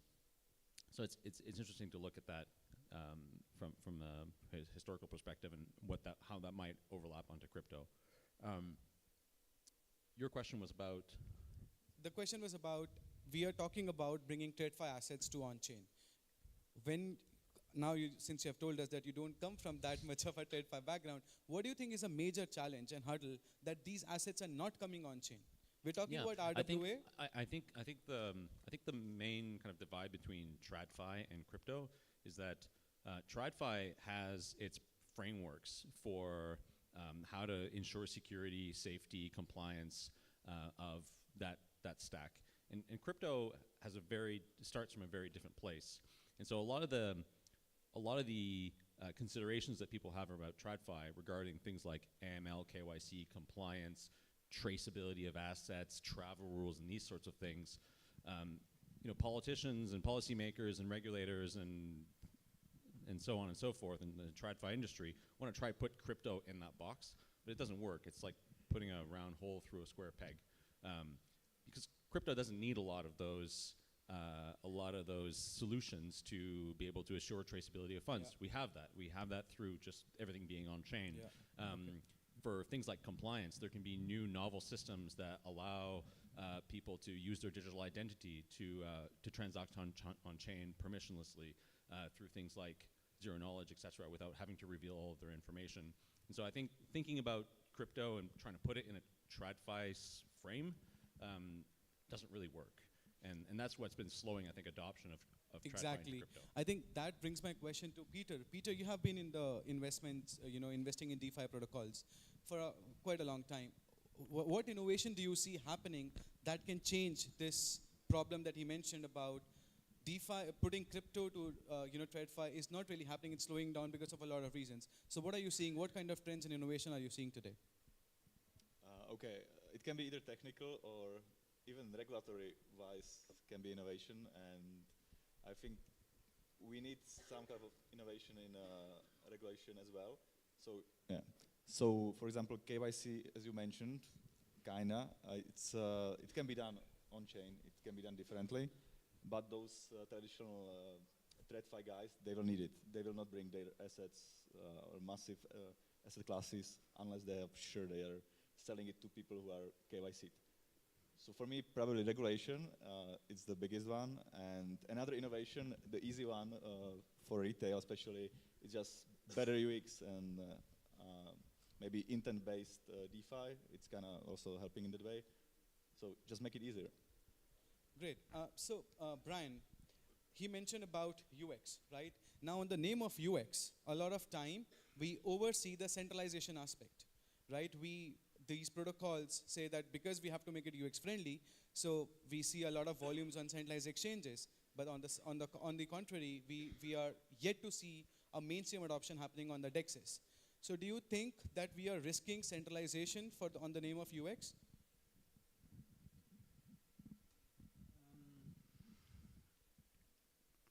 Well, I don't know, risking, right? It's people build centralized system and people build decentralized system, and then obviously the centralized system, it's much easier to create a great UX. And I think for a lot of people, that's just, I mean, first of all, it's the easiest place to go, right? If you just get started, you just go on Binance, you don't have to worry about private keys. And then the other thing is there's the most liquidity there. But I actually think the most innovation is on the decentralized side. And the kind of composability that I was mentioning before, well, that's possible on the decentralized side to a greater degree than on centralized exchanges. Now, in centralized exchanges, maybe there'll still be some things where you can use some asset as collateral, like FTX had the thing, right, where you have like a single margin account, and so there's still some things there. But I think a lot of the innovation is on the DeFi side. And let's say if you want to earn yield on your assets, maybe on stable coins or something, right? Then, well, the easiest way to do it might be on the centralized exchange, but the highest yield opportunities and the most, clever and innovative things, those will be on the decentralized side. So I think we are seeing, more opportunities, higher yields on chain. We have more liquidity and better user experience on off chain. But I think the user experience challenges are very solvable.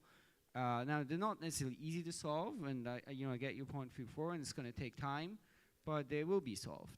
And I think and then other things like liquidity, performance, I think this is all going to improve as well. So I think in the long run, I think we're going to see the on-chain economy grow tremendously. But of course, that doesn't mean that Binance, I'm sure, is going to stay enormous, and Coinbase is going to be enormous, and I think that's going to remain the case. But I'm very bullish that I think just that level of composability and open innovation that's possible on chain is not possible in centralized exchanges, and I think that's what's going to drive the rate of change, and that's why it's going to keep growing and accelerating. Yeah, that's a very good answer. So Sebastian, do you agree to what Brian said, first of all? Or yeah, I agree. I think that what centralized exchanges attempt to do is to create a system that looks a lot like TradFi for crypto assets. One analogy here might be early Netflix. Early Netflix, for those who don't know, was a DVD delivery service. So you'd order your DVDs and you'd get them at home, and then you'd send them back. But the real innovation was when everything went online and all the content went online. And then you have new content, like Netflix produced content that is native to the platform. So from that perspective, right, centralized exchanges don't produce a lot of innovation. They've taken existing rails and they've put new types of assets on them. But the real innovation happens when you have truly composable systems, but also assets that are truly digitally native. So one of the things I'm really interested in is the advent of native on-chain stablecoins that are backed by things like Bitcoin, or by even digital representation of treasuries, where you have this digitally native asset that is born on chain, lives on chain, and has never had that interface with the traditional world. There's a question that has come up, and even CZ tweeted about it a few years ago, about that because all of these decentralized protocol governance are run by people who stake the most. So this is a question to all three of you. We'll start with an answer in yes and no first, and then explanation. Do you think influx of traditional capital, which will be magnanimous in nature as compared to the retail capital, will take away the decentralized ethos of decentralized governance? Although it will be still happening, who has the biggest capital will be still making a decision, but because in this case it will be the traditional capital which is huge as compared to retail. So starting with Peter, do you think it's taking away the decentralization ethos? I think for sure it will take some. So yes, you said one word, right? Yes. Okay. And do you like to add anything there? Like. No. Okay. Yeah, just by technical, basically how it works, right? MakerDAO definitely you can influence the governance in other protocols as well if you hold enough tokens, and the amount of capital is very different in TradFi than in DeFi. Like it's still in RWA, for example, it's order of magnitude. It's like 1,000 or more. So yeah, definitely this can influence the governance. This can influence. Brian? Yeah, for sure. I mean, I think, yeah, I mean, I think this kind of capital will be more concerned about, compliance, KYC, and I think that will have an impact on protocols. Sebastian? I'm going to give a yes and no answer. So governance is a tool, it's a technology, and it can be used for lots of different applications. So if you want to start a DAO with your friends and deploy capital in whatever thing you're interested in, that's a decentralized autonomous organization that is decentralized, and you decide on the governance rules for that organization. Now, I think maybe your question is more like, are large L1s going to lose a little bit of that decentralized nature? Well, yeah, if more institutional capital comes in and that capital has more power in those systems, then we might lose some of that. But I think it's up to us as people in the industry to try to preempt that by creating systems that are going to ensure that it's a more equal playing field for all of the stakeholders, including the teams that are building on those, but also the capital allocators, the developers, etc. So to summarize this point, I think it will be safe to say that although we are all advocates of decentralization, at least 90% of us sitting in this room in blockchain, but when we talk about that, the way to mainstream adoption is bringing in traditional capital, but it's a double-edged sword. On one side, we'll have more attention from the traditional institutions, but at the same time, the protocols will be controlled and not controlled, I think influenced by a lot of how these TradFi institutions think. And that will again make rules that are not in the favor of the community. So this could be a possibility. I'm not saying this would happen, but all three, yes, do say that it takes away a decentralization ethos. Yes, I guess that was a good summary. It's like, I think decentralization is maybe not the right, like, what we like about blockchains is verifiability, censorship resistance, the permissionless nature.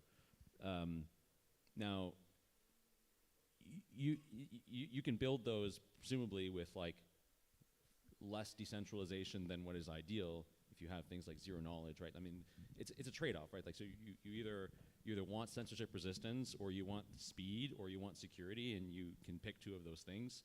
And some blockchains like opt to be on one side of that spectrum. Other blockchains will opt for others, and traditional capital may choose to go towards like some of those properties, and there'll be more other systems that will be more decentralized. Like Bitcoin is a good example where it has been very conservative because it really favors censorship resistance and liveness. Other systems have that's other actually, Bitcoin is a good example of the contrarian theory to what we discussed, right? Or Solana on the other side, right? There you go for speed, and you are sacrificing a little bit of decentralization. Yes. And we are kind of okay with that. Yeah. So, Peter, one trend that you think will become obsolete in DeFi in the next 1 year? Will become obsolete. Obsolete, yes. That's currently going, but you think will become obsolete. I mean, this is to address the people that are building in this room, right? What shouldn't they not be focusing on? Oh, that's a tricky one. Do you guys have any idea on this one? Do you think we are focusing more on it's gonna be, you know. Do you think, Brian, would you like in to take trend. this? Yeah, I'm thinking too, you know. That's very World tricky one. Liberty Financial. Sorry? Okay, yeah, let's hope that this one. At least I hope so. Do you think Dexis we have had enough of them? Or do you think more innovation would come in? Definitely more innovation. No, I think in the end, exchange is by far the biggest market, as one can see from, profits of Binance and stuff. And in the end, I mean, I think even CZ said that, no? That like, oh, someday, Dexes will be much greater than Sexes and stuff. So like, I think eventually it should be possible to build Dexes that will become even larger than the biggest centralized exchanges. So I think the price here is enormous. So I'm sure this is going to continue to remain one of the biggest areas of innovation and activity and investment in crypto, probably for decades. I mean, we don't have a high throughput order book exchange on chain, and like whoever cracks that first. And we still don't have limit order books, like high throughput limit order books. Yeah, yet. I mean, somewhat. But like high throughput, like compete with sure. Binance, right? Yeah, and that too decentralized. I mean, there are a lot of centralized order books for limit orders. So, Peter, coming back to you, I'm not going to leave you. Shoot. So, what trend do you think would prevail more in the next 1 year in DeFi? Like, for example, to give you a context, if you talk about RWA today, 97.2% capital is in G6, right, or T-bills. The remaining 3.2 is everything we talk about, Ondo, Maple, other than G6. What do you think is stopping that, and what kind of innovation do you think can change this percentage ratio? Okay, so for this one, I think, again, the regulation is clear answer, and I think this will really change. For me, like things like private credit, that's probably the most, but other asset classes, they will definitely come because people are looking for a higher yield than 4%, right? So it's definitely can bring a lot of great yield to DeFi, if you put it like that, and especially outside of the peak of the cycle, that would be pretty important. Brian, we talk about VC, venture capital investments, and one of the problems is what's promised is not delivered, and then there is a lot of money that's spent recklessly, which leads to bad advocacy of the industry. What regulation do you think can change this? And this is not particular to DeFi, by the way. It's industry as a whole. Yeah, I mean, I really don't believe that regulation can or should even try to change that. I mean, it's just the nature. It's just the nature of things, right? That people, I mean, I think even in the traditional space, you have something like 9 out of 10 startups fail, or 8 out of 10, or something like that. So people try things and they have dumb ideas, or they don't execute well, or they waste money. And I think that's the nature of innovation. And I think if there was something that regulators could potentially do that I think could be reasonable, would be to mandate, some kind of disclosure type, right? Where you're like, maybe things on, token distribution or so. But I think it's a dangerous path, because then you're like, I don't know. But in the end, I think if you look back, like ICOs are, one of the greatest things in crypto, right? That like, and people at the time were in 2017, 18. Of course, at the height of the bubble, there was a lot of like weird stuff. But if you look back, I mean, so much great stuff was funded by ICOs, and anyone could participate. And now we're seeing also, right, it's coming back more and more, where everyone is trying to do something like that. So I think generally, I don't think it should be the role of regulation to try to stop people from, having dumb ideas and implementing them. Okay, so to sort of bring this to all a conclusion, one regulation, I know you talked about anti-regulations, but one regulation, Sebastian, that you think can change or trigger a growth of DeFi adoption? Yeah, I agree with Brian. I think like regulation is not the path to adoption. I think institutions should use crypto if they should use crypto rails and blockchain rails if it improves their processes, if it improves the overall system. I think most are not for political reasons and sort of compliance reasons, which is kind of political. I've got a whole thing on KYC and compliance I could get into at some other point, but yeah, I think the best way to move DeFi forward is not to regulate it heavily, and I think that like what's happened in Europe with MiCA, for instance, okay, didn't include DeFi within its scope, but effectively limits DeFi's ability to enter into the centralized exchange market and therefore the onboarding flow because it cannot be compliant. MakerDAO, which I think is one of the really interesting innovations in DeFi, is not permitted on European centralized exchanges because it cannot comply with the regulations in place. So I hope that the US will take a more balanced approach, either by having a very innovation-friendly framework or some sandboxes where DeFi can really truly thrive. Yeah.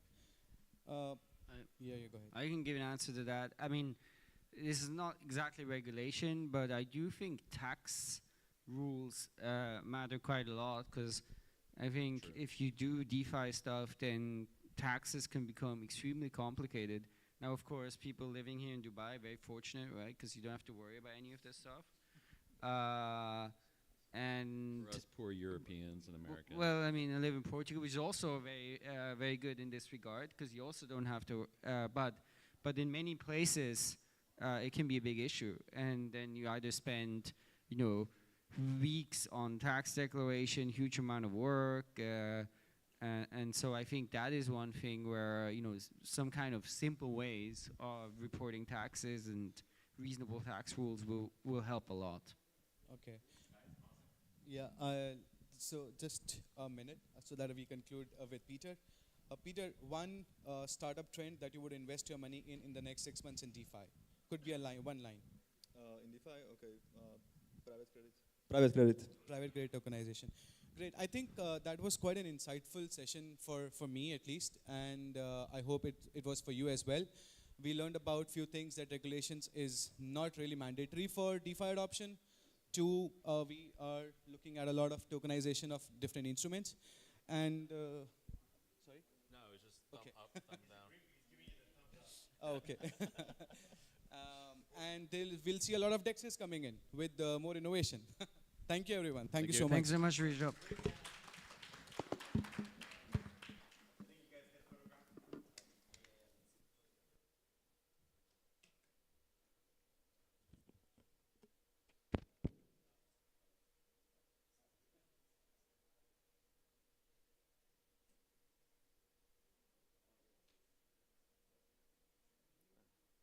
Panel selfie. Well done. Good job. Congratulations. Very good. Regulations should not stop people from doing stupid stuff. Right? Right. Okay. Love it. All right. We're coming to our second to last panel, a very good one. Navigating the future. Investment trends in Web3. So I'd like our moderator, Sam Shami, Senior Partnership Manager of Cointelegraph. Please come to the stage. My friend. Guys, much more energy. Sam. What? It's coming.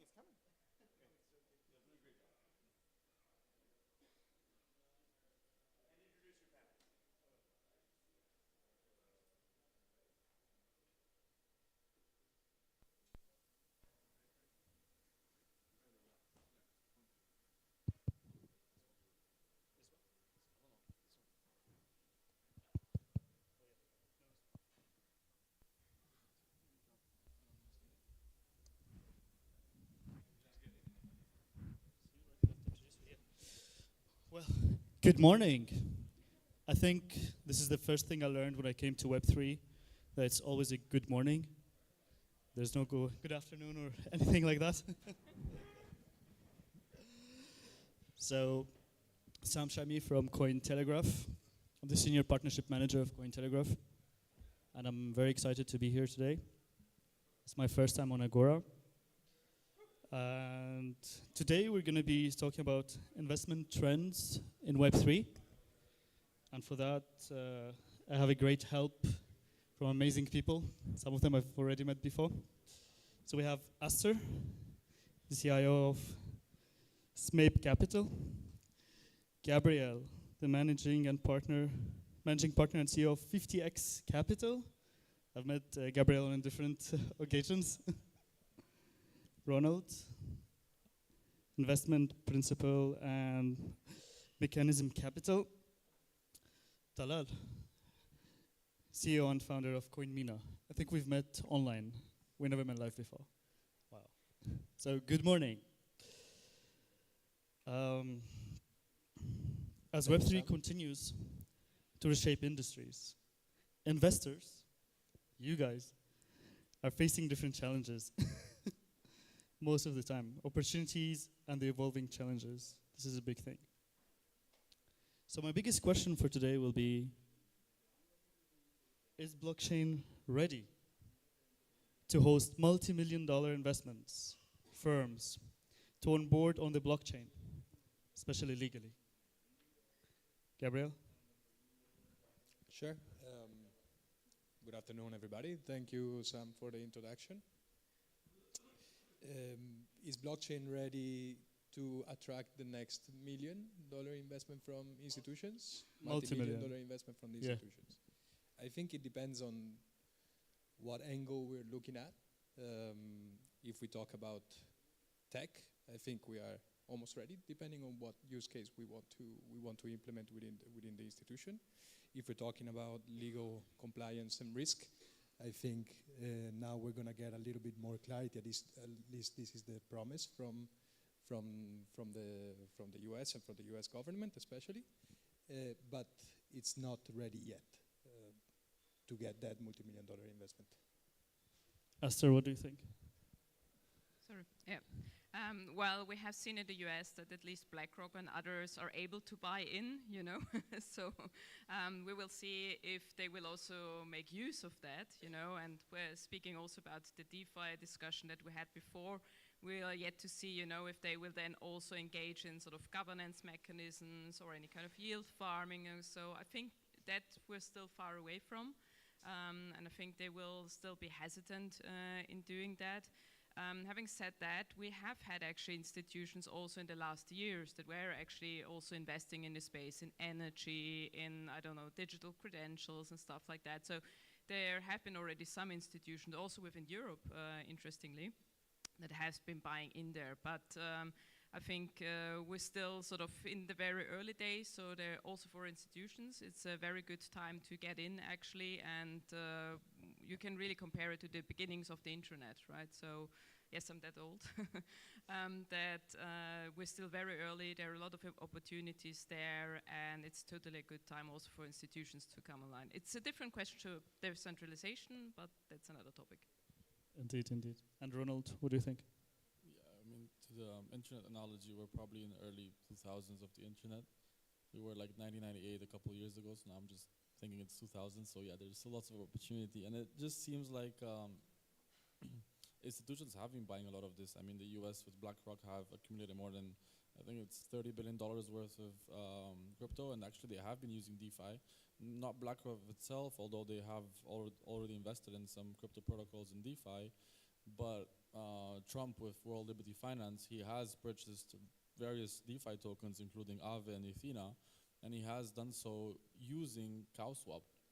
So CowSwap is a DeFi native protocol for swapping. So I think that the answer is that institutions are here. They're at the moment still investing in the space as they believe it holds asymmetric upside. And we're expecting new regulations to come into effect in the next couple of years because of the Trump admin.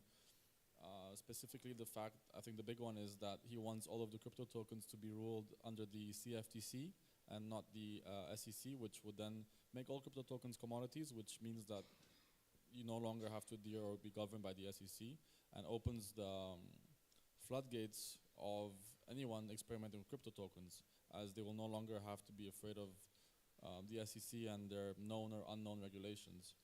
So I think that with Trump admin, if the US really becomes the leader for crypto growth and global leader in crypto, then we will see more and more institutions participating in DeFi, and we will see tokens and protocols having more utility outside of this crypto, I don't want to say bubble, but circle, ecosystem.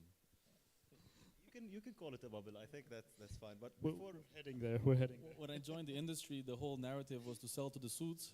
Now the suits are buying, so it's probably time to sell to them. ironic enough, I'm wearing a suit today, which is How many due t-shirts? to another meeting I have after this. But before I answer, I want to give a quick shout out to Hadi and the Agora team for doing this conference in the bull market and the bear market. It's very easy to do conferences when the prices are $100,000, but props to Agora for doing it even when people were depressed. So I think that's something that's very important. And I guess I have a slightly different take. I actually think that blockchains are ready, and we don't even need to think of it theoretically speaking. Aave today has, I think, what, $10, $20 billion in deposits? That's more than most banks. Tether have over $120 billion of USDT in circulations. So what even is an institution? In my opinion, if we're talking about traditional regulated institutions, Brevin Howard and Laser Digital are arguably some of the most suits of the suits. You know, Brevin Howard obviously are a massive name in finance, and the other is owned by Nomura Bank. Laser is owned by Nomura Bank. So these guys have a fund that trades on DeFi protocols and whatnot. So the smart institutions are here, the ones that will be realistically left out, similar to newspapers that refuse to get online. Those are the ones that haven't got in. But the smart institutions, in my opinion, are already in, and it's changed a lot. Like 5-6 years ago, you didn't have institutional grade custody. Now that's definitely changed. And I think this will only be expanded further once banks are able to custody crypto. Because the way that it'll happen like the ETF, where you have someone custodying it, so the crypto is controlled, but then you have something that's kind of happening off-chain. I don't know, like institutions using on-chain stuff as much will take a bit of time, but the intermediate solution will be custodial, and then, yeah, like the ETF, for example. On that note, what do you think would be the most attracting sectors for the institutions? Talal. Bitcoin, there is no doubt. BlackRock's ETF is the most successful launch of any financial product in history. I'm not talking about ETFs, talking about bonds, equities, stocks. It's the single most successful launch of any financial product in the history of the world. So in my opinion shouldn't matter. The data is there. Bitcoin is the most appealing asset, and there is no comparison. Gabriel? I agree 100%. If we're talking about investment trends, like for investors, what we're looking at, every investor will have a different opinion. I guess majority of us are investing where we have an unfair advantage, right? So investment trends that are coming on, I see a huge amount of opinions and talks about AI, and with its own, and rightfully so, right? Because the computation in AI it's very, very costly. And there are ways in our world where we can try to take that cost down. So that one is definitely one of the most interesting way to think about it. Agentic way of transacting on chain just with smart contract is another very interesting thing we are looking at. I'm talking about personally. And then of course from the institutional side, I think the RWAs are one of the investment trends that will continue 2025 as well. And Aster? Yeah, sorry to say, I appreciate Bitcoin maxis and all that, but I don't think, it's the best investment opportunity. And also, actually, I think in general, the whole thing that we see around, treasuries building up here and there is a nice signal showing, the technology is getting sort of adopted and recognized and all that. But I think it's actually sad for Bitcoin that it's being so, centralized and stockpiled, and it's a bit of a step backward.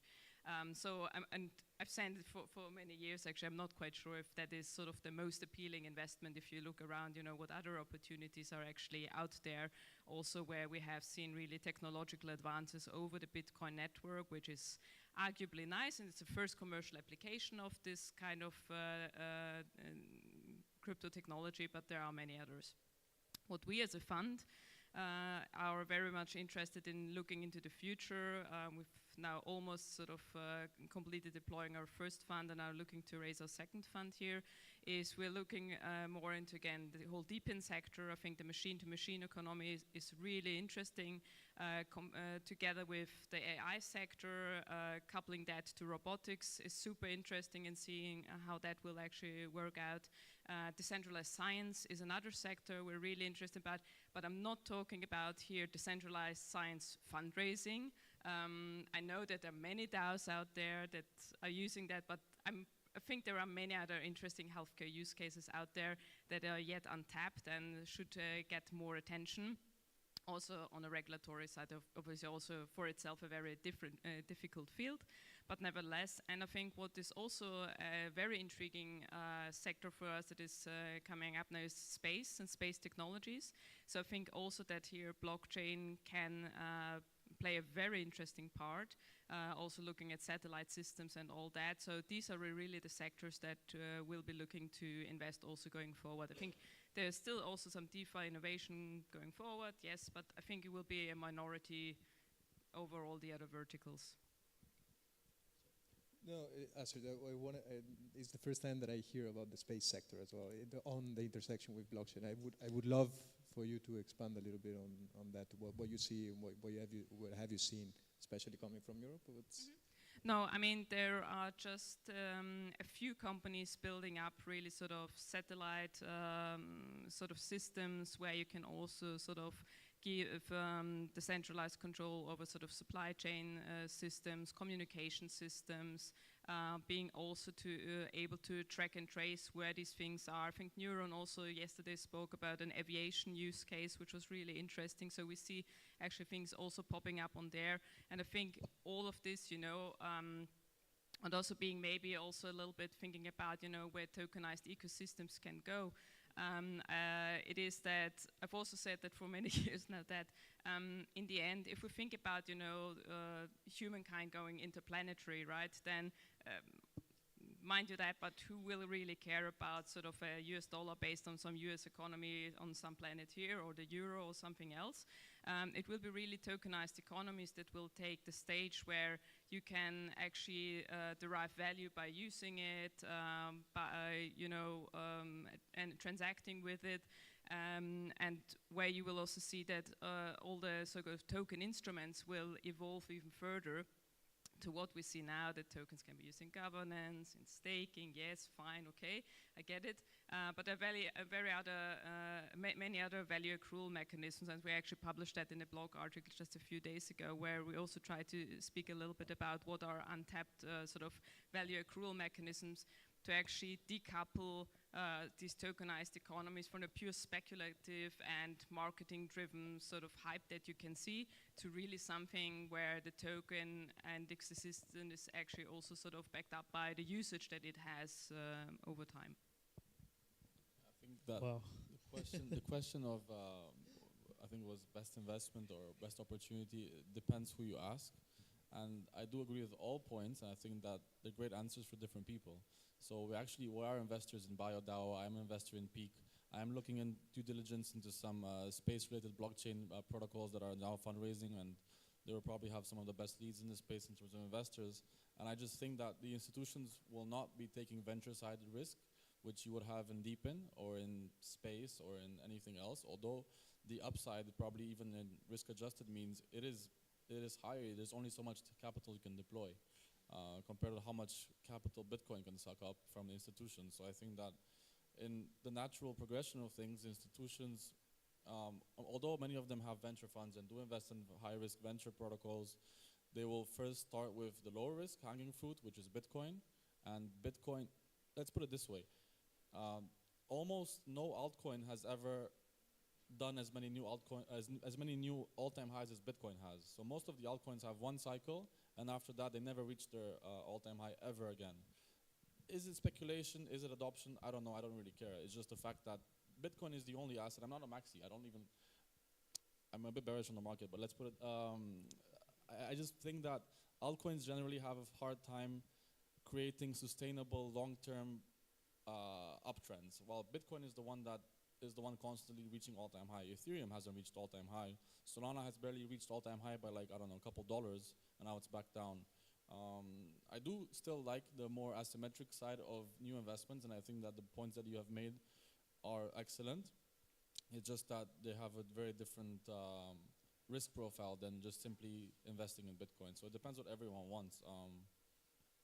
If you want high upside, then probably you'll have to be looking at some new narratives coming, and I agree with you that probably DeFi isn't where you'll find the most innovation, because innovation has been made, majority of it, and you want to look at new narratives in the space. And what is a common theme in the space is that you always want to invest in the shiny new narrative and not the old tokens. Everyone wants to invest in the new tokens and they want to forget about the old tokens. The logical explanation for that is that the old tokens are already down 90%, and or in most cases, and these tokens have holders which are down bad, and they will be selling every single, let's say RIP, every single plus 20-30%, they will be selling it. So there's a much lower chance for an old token to reach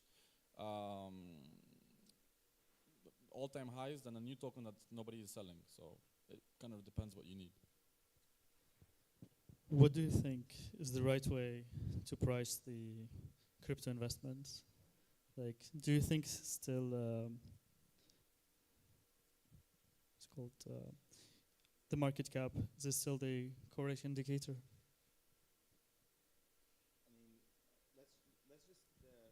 Market cap, in my opinion, is something that can easily be gamed, as we saw with the Trump token, right? They said it's worth 70 billion. Of course it's not.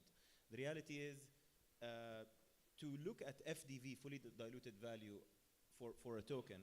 Let's say we create a token for everyone sitting in the audience, and we create 100 of it. And then we put one up for sale for $1 million. Does that mean we have a $100 million project? No, not really. So with the Trump token, 80% of the tokens were kept into one wallet, and all of the trading happened on 20% of the supply. So I actually don't think any single metric is good to evaluate an investment, whether in crypto or the real world. Because if you take market cap in the traditional world, it's also not a good indicative alone. So you need to look at a confluence of different metrics for you to be able to evaluate if something is a good investment or not. So looking at just market cap and daily volume, I think are high-level things that allow you to filter, but it's certainly not sufficient to evaluate an investment. Gabriel, what do you look at? I agree 100%, especially if you're looking at FTV. There is no measure. Those are metrics that we were looking at, especially in 2017, right, on that cycle. So now, depending on what you think about the investment, if you're talking about the liquid tokens in the market right now, what you're looking at, or if you're looking at venture, right? Like on venture, you're looking at especially early stage. What we are doing. We're looking at the team. We're looking at if they are in the right sector. We're looking at how the team is progressed and what is the history of that team. If they have been in that market before and they know the market, right? So if they have the potential to be a revenue-generating platform.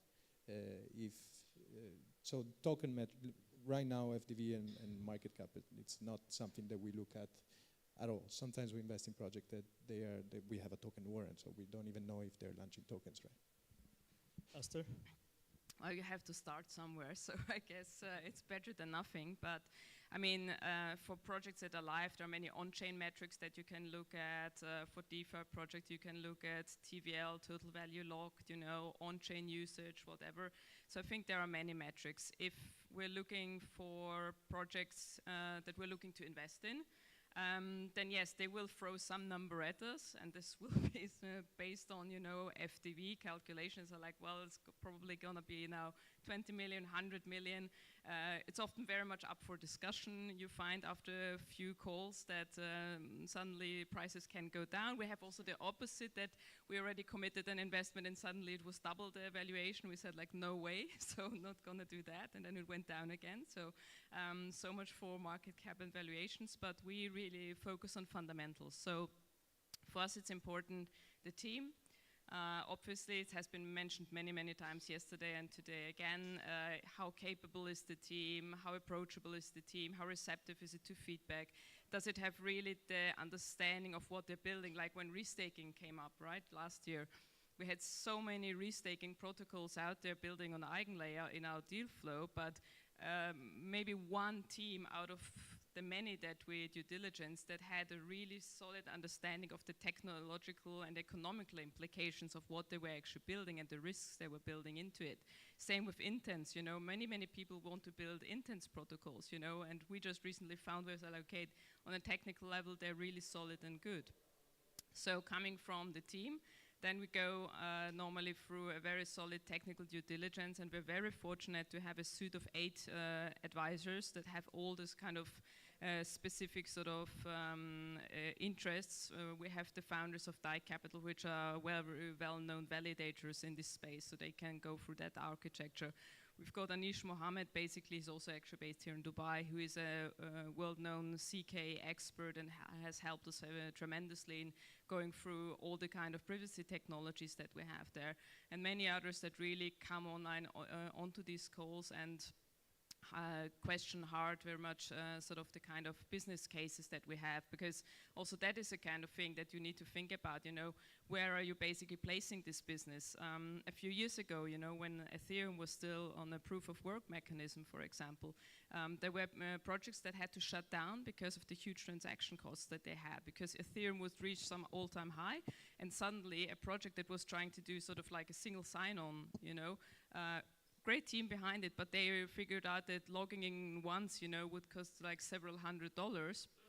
And, you know, so who would use that, right? So you have to sometimes also think about sort of the business model, the chain that you're basically using, you know, is this actually sustainable for what you're trying to build, and so forth. And then, you know, the other things like go to market and stuff like go also. But just following on just a little thing about the Bitcoin just before, where he said like what else has reached all-time highs. I mean, I'm not surprised. Bitcoin was the first cryptocurrencies, first application.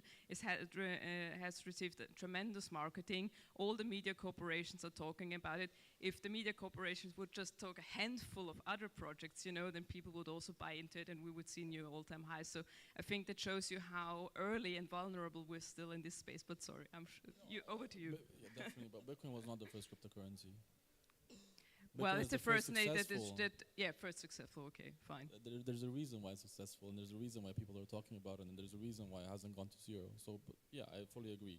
If all the media would probably start talking about Shiba Inu tomorrow, Shiba Inu will go up a lot. I still don't think it will like stay up there for a long time, because I think that the people in crypto, and also outside of crypto, even the TikTokers are getting a lot smarter these days.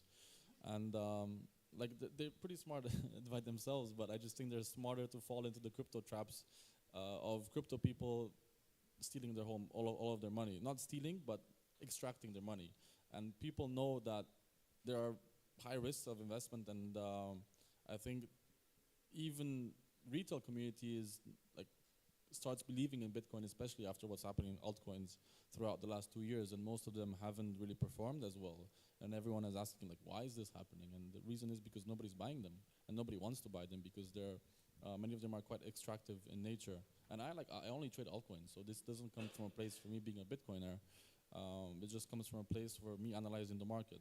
And in terms of your question of the market cap, well, it depends when you analyze a token. If you analyze it, if you're a VC fund and you're analyzing it, potential investment, then yes, valuation is the #1 thing you look at in terms of a financial metric.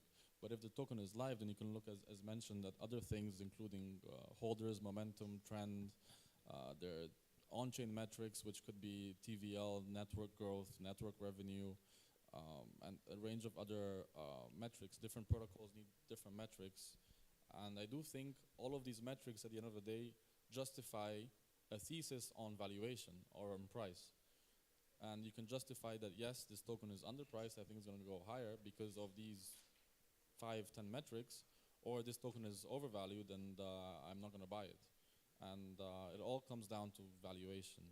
And then, of course, even with meme coins and stuff like that, valuation is the #1 most important thing. And then you still look at holder count, you look at who holds these tokens, the volumes, how much can actually get in and out of the token, but it all comes down to valuation at the end of the day. Interesting. I love how everyone has different opinions. Yeah, I mean, just one final point from my side. I think a reminder, first of all, I'm not a Bitcoin maxi because Satoshi even used to talk about colored tokens. But one of the reasons why Bitcoin is so special is it doesn't apply for any of these metrics that we talked about. Oh, is the team good? What's their product roadmap? All of that doesn't even apply to Bitcoin. You can't evaluate it the same way you try to evaluate other stuff. And the reality is, any other token, you can play around with the supply. So we often forget why Bitcoin is so important, because you cannot play around with the supply. If the price of some other token shoots up by 1000x, the team that owns the contracts can actually change the supply to capitalize on that profitability. So yeah, I guess that's a good one. Why Bitcoin is special. It can't be evaluated the same way you evaluate venture investments. I'm surprised we didn't touch much AI on this panel. I think his last question, let's go. Do you think AI is currently a bubble? Yes, I mean, one of our technical advisors asked us recently, please don't get us on another AI agent call. So that's how far it got, I think. So I think that it's totally important that these protocols are being built up, but I think you always have to think about and sort of benchmark against sort of what is really happening in the AI world, right? And sort of like AI agents from an AI perspective, from the Web2 people looking at it as AI experts, say like they're still pretty dumb.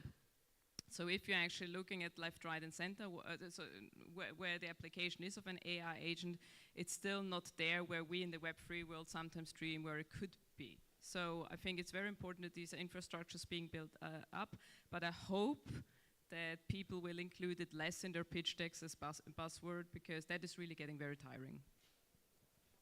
Actually, haven't been able to invest in one single AI agent protocol. Like all of them are incredibly bad, and I agree with your point of view. Yeah. Gabriel? Yeah, agent protocol in terms of the mixture between crypto and AI. What AI agent protocol in terms of the mixture between? Crypto AI. AI. I think that like most of the successful ones were fair launches, Virtual's AI16Z, and people want to buy those. People don't want to buy VC AI tokens. And then we have seen all the recent ones listing Vana, Flock. I'm sorry if any of you are investors, but yeah, it's not looking great.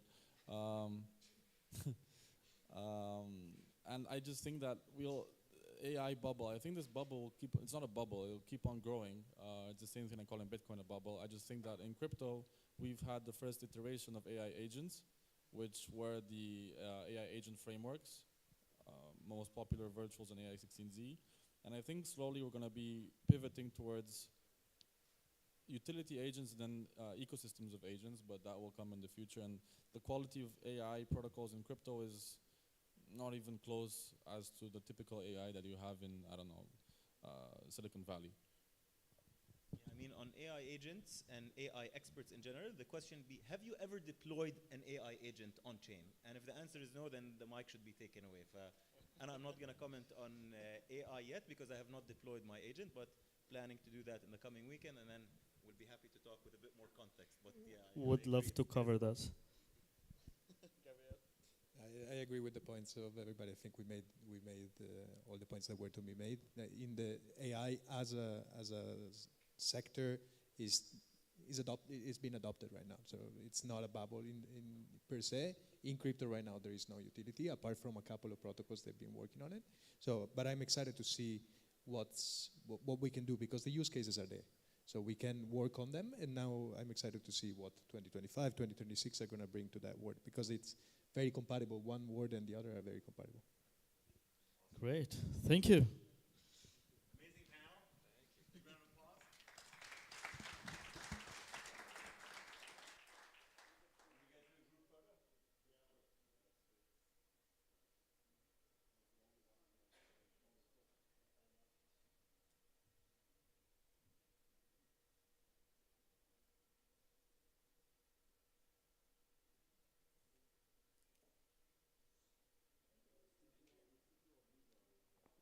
Actually, I like that test. Have you deployed an AI agent onto blockchain? And if not, don't talk.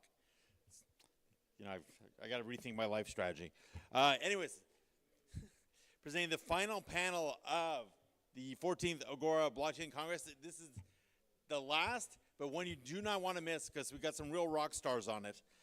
The topic is riding the hype wave, the evolution and future of meme coins. So our moderator is Sumit Surana. Sumit, are you here? Hello, pleasure, big round of applause. And you, big round of applause, big round of applause. And you have some amazing panelists, so go ahead when you get a chance to invite them on stage. And can't wait to hear what you have to say. Hi, hello, yeah. The panelists are Gaurav from PDFi. I see him here, Michael Turpin, one of my old friends, and then we have Inal from Telegram on Ventures. And Daryl also, so Daryl, is he here? Oh, I think we are missing Daryl. This is not our panel, I think. They need to change it. Yeah, just have a seat. I think Daryl we are missing, if you are here, if not Are we here. one short? Yeah, one short. Daryl is not here. We had a backup that was trying to be on this panel. Yeah. Jordan? Can we check? Is someone from GBC here? Check with Daryl if he's here. Oh, he's here. Okay, perfect. Can I bring a backup up?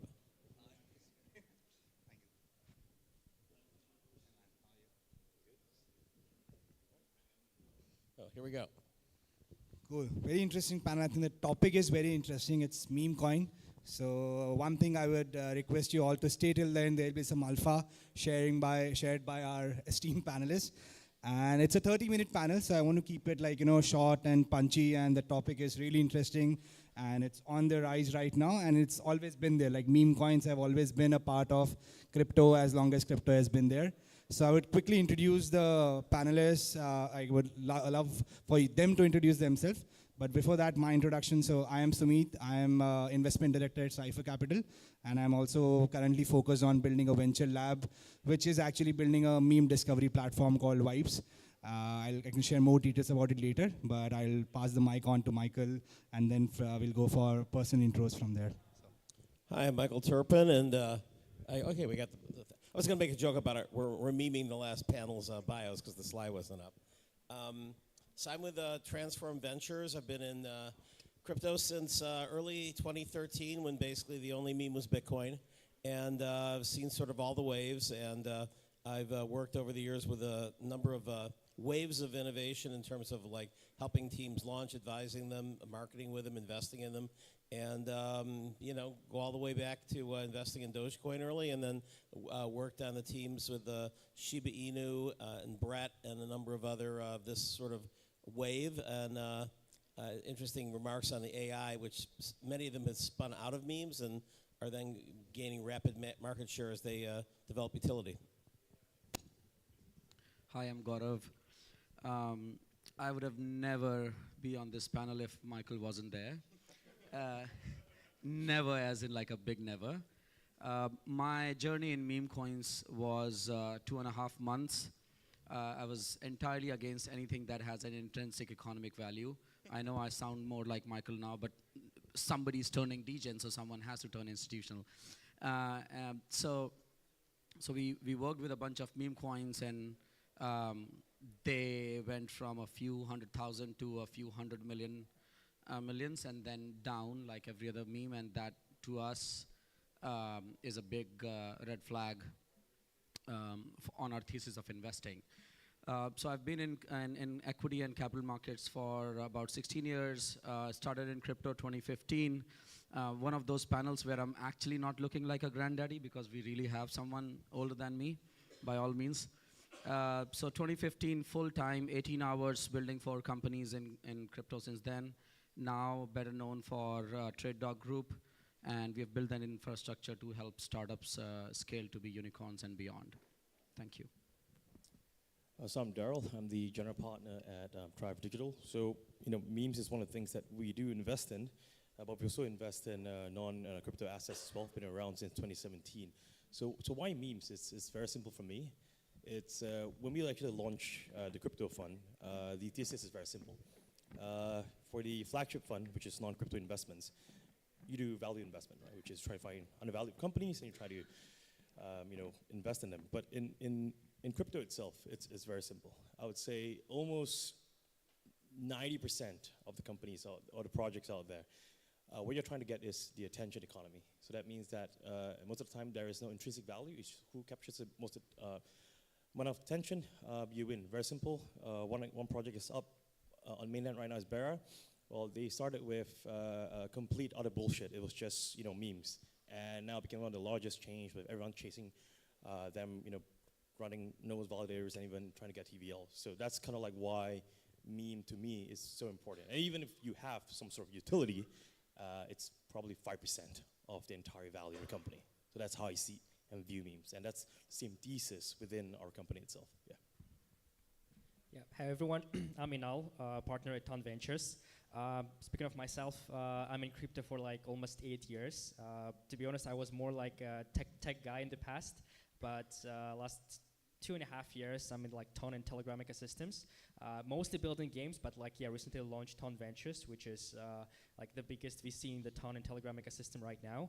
Our investment thesis is obviously around Telegram as like main distribution channel, and Ton is like exclusive partner of Telegram in terms of Web3. But we also we are very interested in anything around meme coins as well. Interestingly, my personal journey with crypto started actually with Dogecoin. It was like years ago, but it was like one of the first coins I tried to mine when I was like during my student time. So you can say that I started with meme coins, but our investment thesis in terms of like meme coin is a bit different, to be honest.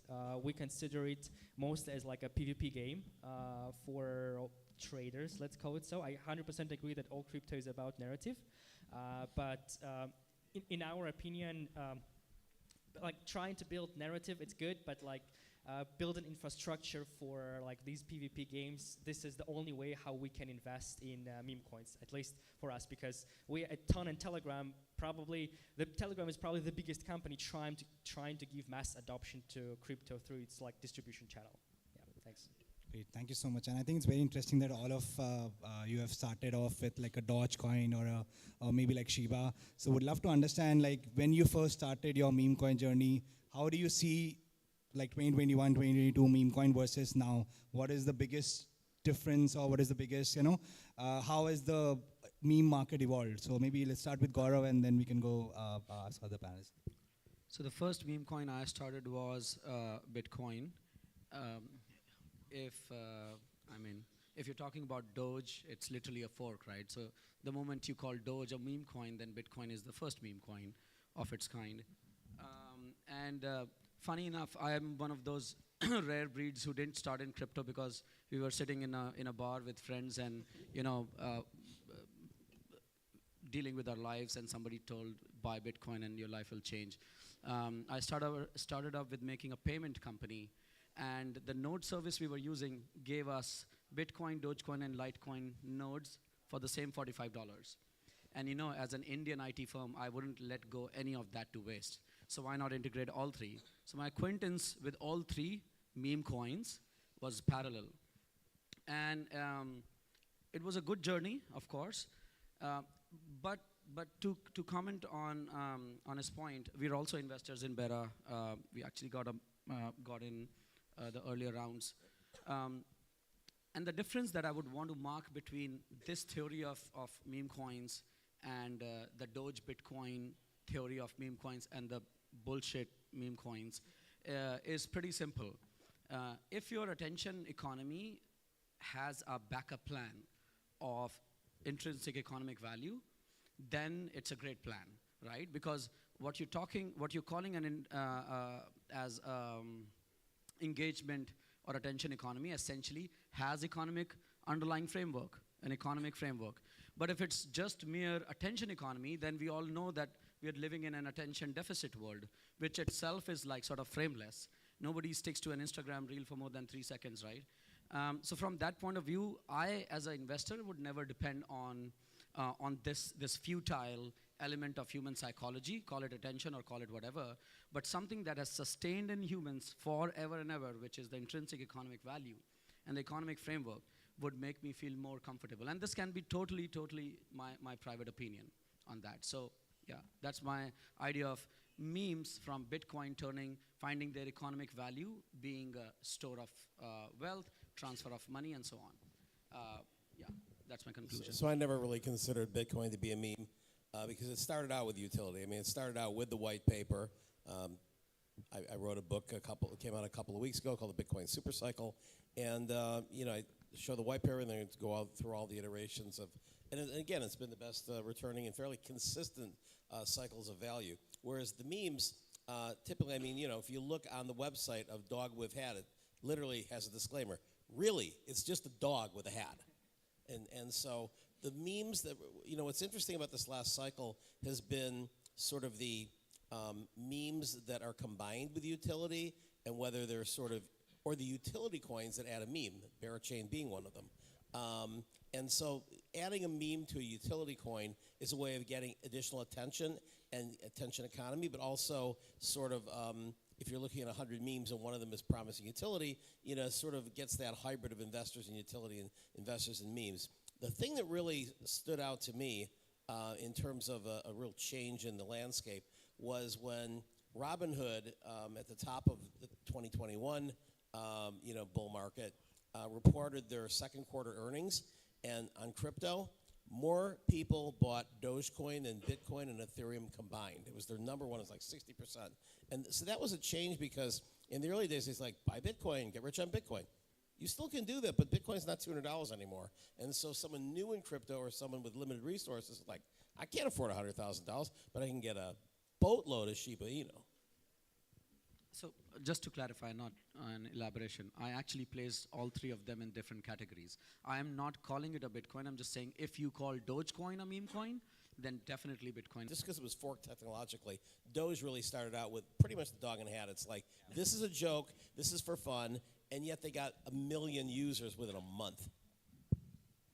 And also, quite frankly, it was their utility was to be able to, because the very first wave of Bitcoin was about getting better mining, and they were able to go and have mining so cheap because there's so many, trillions of Doge out there, that it was like teach your children how to mine, and you can do it on a laptop still.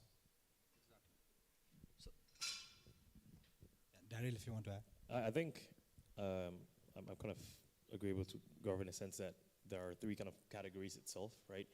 Because I think even recently, I mean, it kind of died down already, the agentic AIs, right? That started off with memes, right? You have, Virtuos launching Luna, right? Which is from a meme perspective. And then, slowly to try to come up with more utilities and more use cases, and then getting more. Well, clearly, AI 16Z. I mean, right? Yeah, of course. Right. That's what I'm saying. You're saying it started off. Yeah. Where is the utility now? It's still mimetic. You can say the same for 90% of altcoins as well, right? So I think my point being is that there are ones where there's complete utter bullshit, which is just memes and then kind of dies off. The ones where, like let's say the ones that Murad kind of talked about, right? I think if you buy his stuff, 95% of it is down right now. I think only 85% down. I think only 2 out of Murad is the meme now. Right. So that's kind of like the pure bullshit one, and then there's one where it's kind of like you have the long-term utility where you have some sort of longevity in mind, which is kind of like Barachain, right? And then you have the one which is. I would just comment that 85% down today from the high does not mean it's going to zero. I mean, memes are, historically ridiculous volatility. It doesn't mean it might not, outperform Bitcoin between now and the end of the cycle. Yeah, but of course, like you talk about volatility, right? I mean, the ones that are least affected are the ones that have some sort of utility itself. Yeah. That comment would apply to all the hundreds and thousands of Bitcoin folks in 14, 15, and 16. Black Bitcoin, Alpha Bitcoin, Shitty Bitcoin, Poop Bitcoin. All of those were like Bitcoin folks, right? So the argument on quoting the volatility and then having a bright side towards or light at the end of the tunnel doesn't actually always qualify, because while we have seen the likes of Doge and Shiba and Pepe being the outliers, outperforming the shitty theory, like the shitcoin theory, there are similar examples of all these Bitcoin folks that came in 14, 15, 16, 17, and all these Ethereum folks, forks, F-O-R-K-S, that came, and they're dead. So quoting the volatility probably is a wrong qualification metrics on investing in meme coin, because some of them those are the outliers who outperform. Others are still down to shit. And again, you certainly, if you're a meme coin trader, you're not holding it for decades like you would with Bitcoin. I think just to add, the number of meme coins have just gone up like crazy. Every day you are seeing 10,000, 20,000 memes coming in, which was not the case back in 21. Like Pump Fund was not there, right? The market, let me give you a small perspective, macro, not going into numbers. I actually haven't done mine. The market cap, we celebrated the day the market cap went 2 billion and 20 billion and 200 billion, right? I don't know why is it pegged to 2.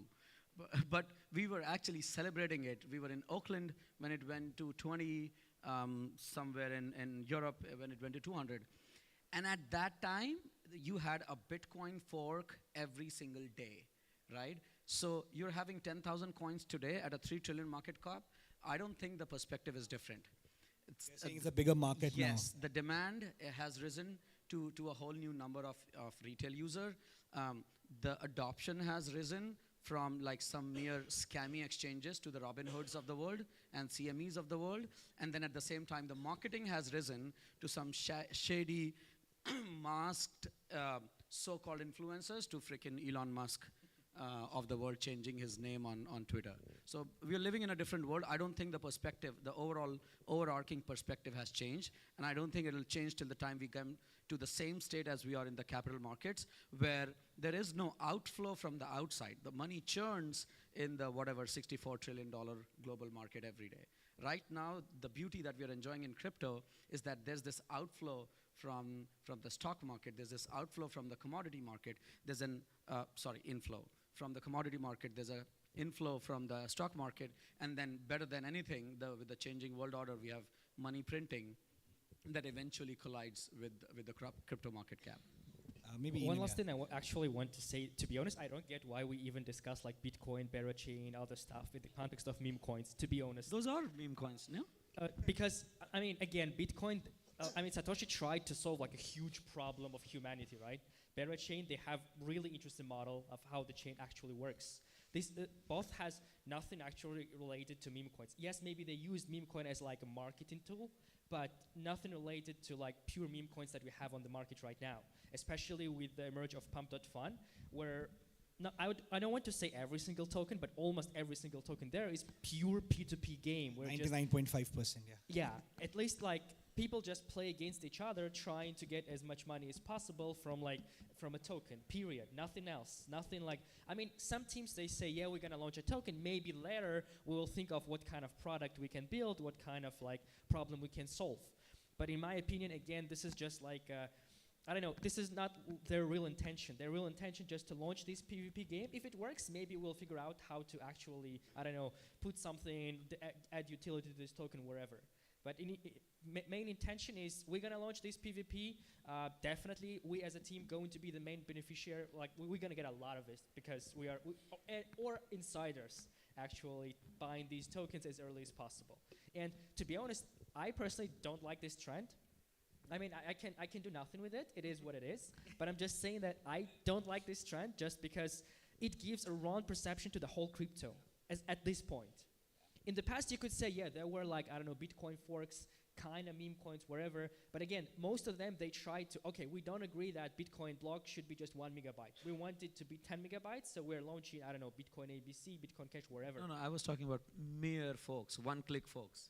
Okay, those are, maybe they were just like, yeah, Pump.Fun just simplified the launch of these type of coins. But again, my point was that, to be honest, I don't get why we talk about like Berachain or Bitcoin at this point. You lead the conference. You lead that topic now. Tell us what to talk about. Give us the alpha.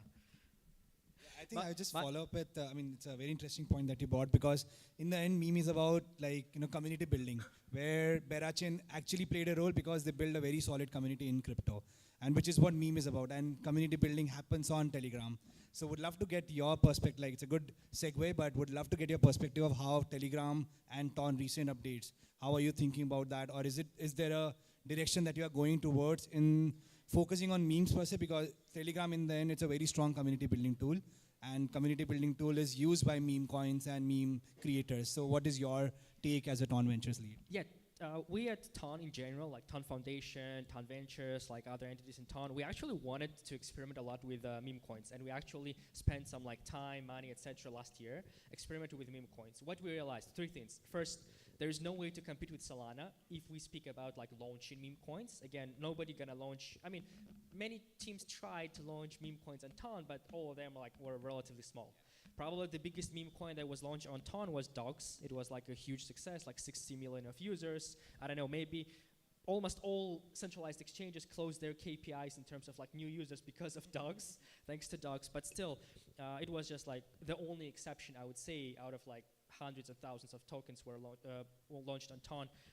So yeah, first, there's no way to compete with Solana because this audience, these people who actually just want to play this PvP game and want to get, I don't know, 1000x on, shitcoin, they will go to Solana. They just build everything on Solana, that's it, first. Second, Telegram is like a great tool, as you said, actually, to build a community around around anything else, actually, but around a coin, one of the best tools because of viral things, even the, like Dogs application, why it had like 60 million users, or Notcoin. I guess everyone heard of Notcoin, which is kind of meme coin as well, but yeah. Telegram is a great tool for that. And what we were seeing last year is that these like social viral factors, they work. They try to, I mean, meme coin launchers, they try to use Telegram because it is native for Telegram to spend almost zero money, just say, hey, invite your friend, get 10 tokens, that's it. And you get like, the biggest app last year was Hamster Combat with 260 million users. Even if we count half of it as bots, it's like still more than 100 million users. Sorry? 90%. I have some data, not 90% for sure. Okay, like 86. Okay, let's settle on 83. It's less than 50%, fortunately. Okay, 70 we settle, deal. No, I mean, I have like data. I cannot share all of it, but I have data about Me like, too. Okay, we can talk about it later.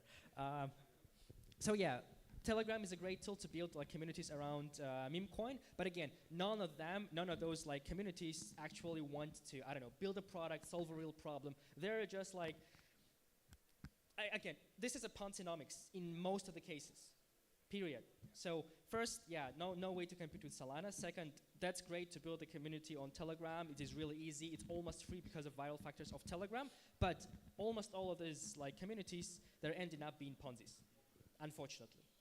That's it. That's true. I think I would just ask a question from Michael because he has worked closely with the Shiba team. So, I mean, building community is hard work and sustaining the community is even harder. So in your interaction with the Shiba team, what has come out as like clear learning, clear winning of a meme coin community on sustaining it and lasting it and eventually keep on delivering the promises of the meme coin in a way, which is get rich and but get sustainability. Yeah.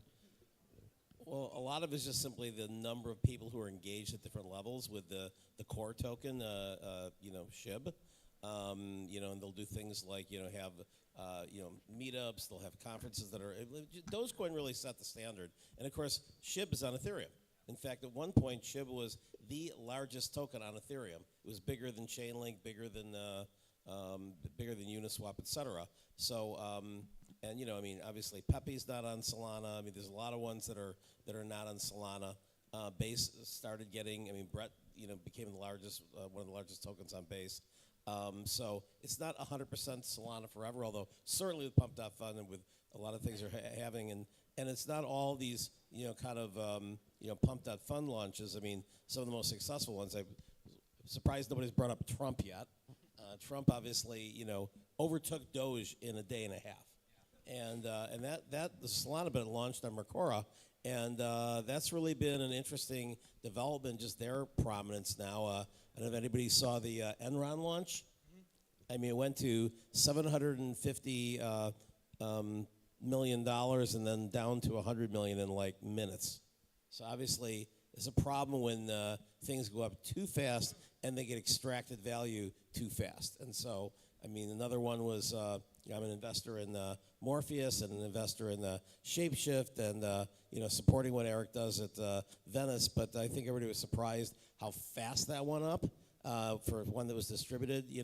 across half of it to all the token holders, and then how many kind of insider wallets for various places cashed out the first day, and it's still reverberating online, which Eric has commented on. So I think that the last kind of few weeks, really, since hasn't been that long since the inauguration. I was at the Crypto Ball, and some of the biggest players, most of the biggest players in crypto, were at that event. And just as Snoop Dogg walked on, and nobody had their laptops with them, they dropped the Trump token, and everybody's just sitting there like trying to snipe into it.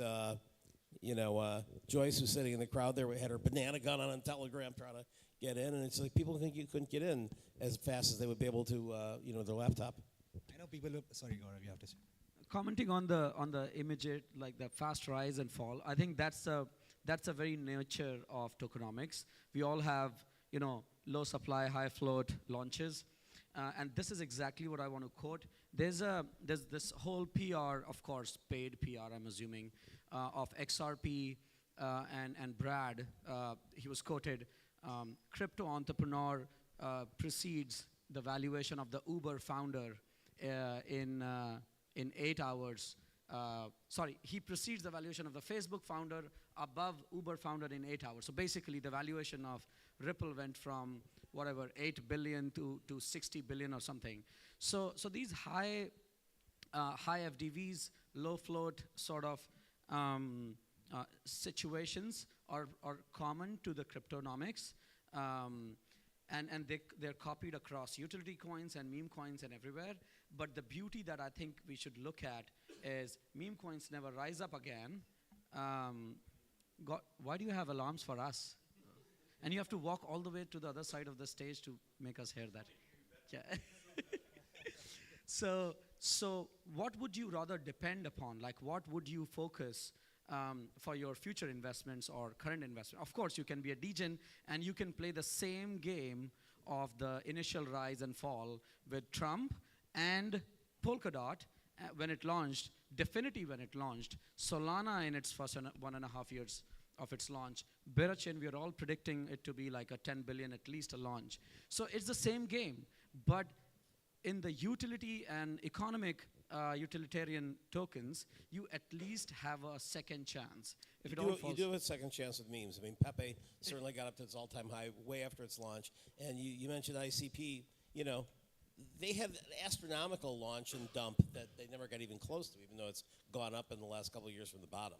So I think that, you made a very good point. It was one of your first points, that this is not unique, these sort of low supply, massive first day and then profit taking. It's not unique to meme coins, and the ones that have really sustained communities and really do something with it. I mean, look, the reason why on the NFT world, which is sort of much of a kind of a non-fungible attention play, why Pudgy Penguins did so well, and then of course dropped the Pengu token, and then also now are dropping a layer 2, was because they actually are paying attention to development. They're doing the things that you should do. Just because you're a meme doesn't mean you shouldn't be working your product. Your product is your meme, and those are the ones. I mean, Bored Apes is like crashed because they just don't care anymore. I think for our community, they have to listen to the community and actually give them value also, because that's the product. That's it. So, I mean, we are short of time, so I'll just end with the last question, which is, I know all of you must be holding some meme coins. So, is this a time to have exit liquidity maybe, or share your alpha, like 1 or 2 meme coins that you are actually taking to the grave? Millennia. Yeah. You were late. We discussed it for 20 minutes. I Always don't come think on so. panels on time. Rewind. But yeah, starting with you, Michael, any like 1 or 2 alpha of meme coins for the audience? Well, I think some of the ones that are down quite a bit. I mean, Brett went from 2.5 billion to I think it's 500 and something now. So I think playing the cycles are pretty good to buy low and sell high.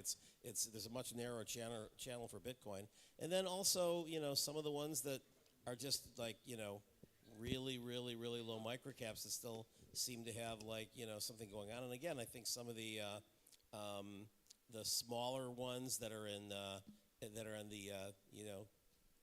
AI space, like how do you pronounce it? DeFi. So Actually, there's a token around that entire thing called DeFi. That's one of the founding teams at Eliza. And again, I mean, you know, a lot of these things, I mean, virtual crashes, like, oh, crash, but it doesn't mean there won't be over 5 billion again. See, this is the beauty of internal alignment. Me and Michael have been aligned since 2015. Please go buy DeFi. It's a pure utility coin built on the meme economy. It has a DEX. It has a fully functional swap. So let me show a utility coin on a meme panel, but because Michael named it a meme coin. So yeah, that and Millennia Man, my orders are waiting. Please buy. Now, I'm going to hijack the agenda a little bit. We really have an amazing panel that we're wrapping up here with some stars. And I'm going to, with your permission, maybe 2 questions from the audience. Now's your chance. Don't be shy. There's Danny. no panel after us, so we're good. Huh? There's no panel after us, so we're good. Yeah, but just, you really got to, really scheduled it with a bang. So well done. Questions, 1 or 2? Thaddeus? Question? Oh, come on, you're no fun. No? Okay. Wow. 5. Here's your chance. 4. That's 3. the beauty of good panelists. We wrap all our... Gotta be questions. What I meant to say was they covered every... Oh, now. Okay, fine. I guess you're that guy. Okay, stand up. Who are you? Where are you from? And ask the question. Josh, why do I have to always tell you to stop talking when I'm talking? I'm Jordan Fintech. Technically, I'm Michael's Director of Special Situations, so a little biased here. But my question is, when you guys talk about building utility and afterwards, or how the durability emerges from the mimetic diffusion and preference that comes from that awareness, I'm wondering, you know, you're talking about Beara right now as if it was the lasting play that somehow defies all this. It's kind of coincidental that you're hyping up the most attended item of today. It launches today. So the only thing that's getting focus is attention today. When Monad launches, will you forget about Beara, is my question there? But that's not the real question. The real question is, do we build meme utility by creating meme funds within inside the treasuries of these memes? Is it better for them to build an L1 that somehow is magically going to solve LP with Beara? Or are we all open to the idea that memes might actually figure out how they institutionalize themselves by first building wealth and chasing narrative like many .coms did, surviving long enough to be able to raise capital, and then deploying it into one of these? So what's the route to being real? If you're going to be one of the few, and let's agree, it's 0.00001%, but give some routes so that these teams out there know how they would appeal to you to be long-term plays. So this is not a new scenario. This has existed in the venture world and the capital markets for the last 100 years or something. And that's why different VCs place themselves in different segments. There are early stage VCs, and you would always listen to them saying, we're not investing in the product because the product would be entirely different the day the company finds a product market fit, right? So the companies that have gone public didn't start from the same product, right? So you can find your slab, your category of where do you want to really invest, and then take your bets accordingly. So for me, the memes that I'm talking about, like Doge, was a meme till the time Elon didn't start promoting it, and then the whole speculation about it being the ultimate payment rails of X and everything he does popped out, right? So now I'm actually not betting on a meme, I'm betting on the utility, right? And that's my play. There are a lot of smaller VCs who have a mematic play. They would rather, like Michael said, they would swipe up the floor and expect 1 out of those 1,000 to actually develop a utility that will actually come out to be economic value. So that's my answer to you if it suffices. I think Doge is a great answer about, like, you know, how something that literally both founders said it's a joke, and it then became like this, you know, giant, machine that the community really, allowed it to grow and supported it and have money, and now it, is again, I could see Doge someday being a national currency more than I would see Ethereum. I think they might even name a government department after it. You never know. Sorry, just to add to a question, I think one thing is, I don't think the meme guys wants to institutionalize memes. They don't want to get to that level because they are playing the left curve battle, which is how stupid it is, how good the meme is. So it's basically they are playing to that kind of personas, and they would rather build content and community and then later on become big enough like Shiba or Doge so that they all become movement. So they are starting from meme going towards movement. That is what, as a meme creator, you should be focused on, that how can I create a movement out of it And it's only possible through culture, content, and community. That's, I think, my 2 cents.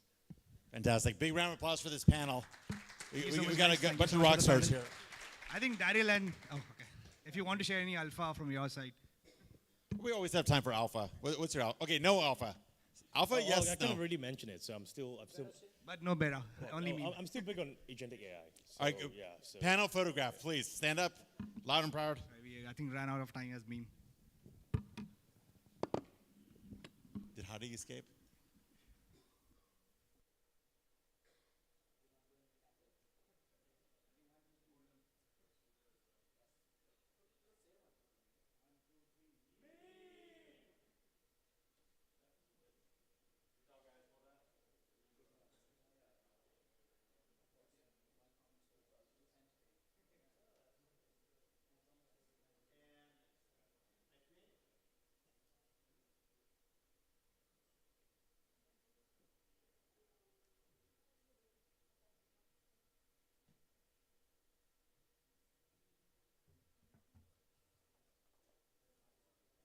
Reem, should we do our program announcement?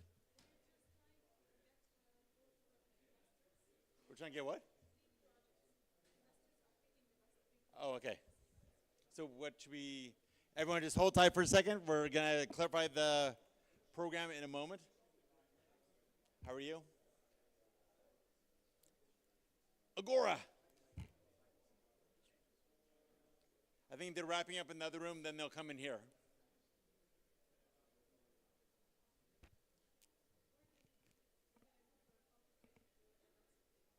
Okay, coffee break and then back in here 50 minutes.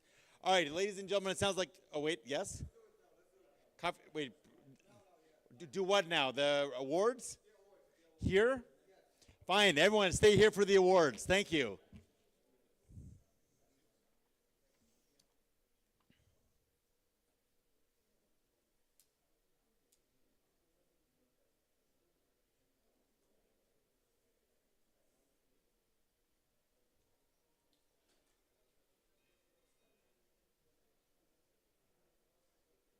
Roberto?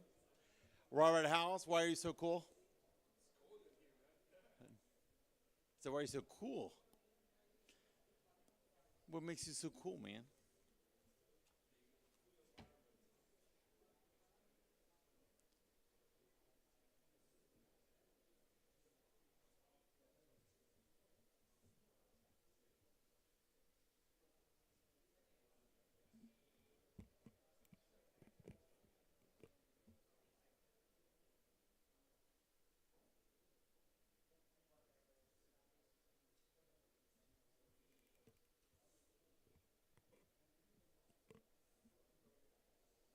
Come on in.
Ladies and gentlemen, please come in and grab a seat, ideally towards the front for the awards ceremony. Hadi, our imperious leader, has arrived to the stage.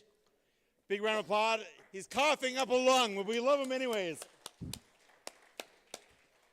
The man with the best constitution in the entire Middle East. Okay? Fantastic. Should I hand it over to you? Yeah, sure. Okay. All yours. Thank you. I'm done for the day, right? Yes. I'm done for the day. Thank you. Hello, everyone.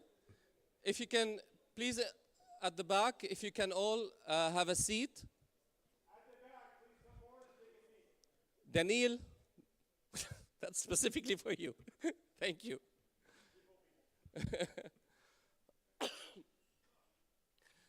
Okay, hello, everyone. And my apology for not being able to be on stage for the last 2 days. I've been quite sick.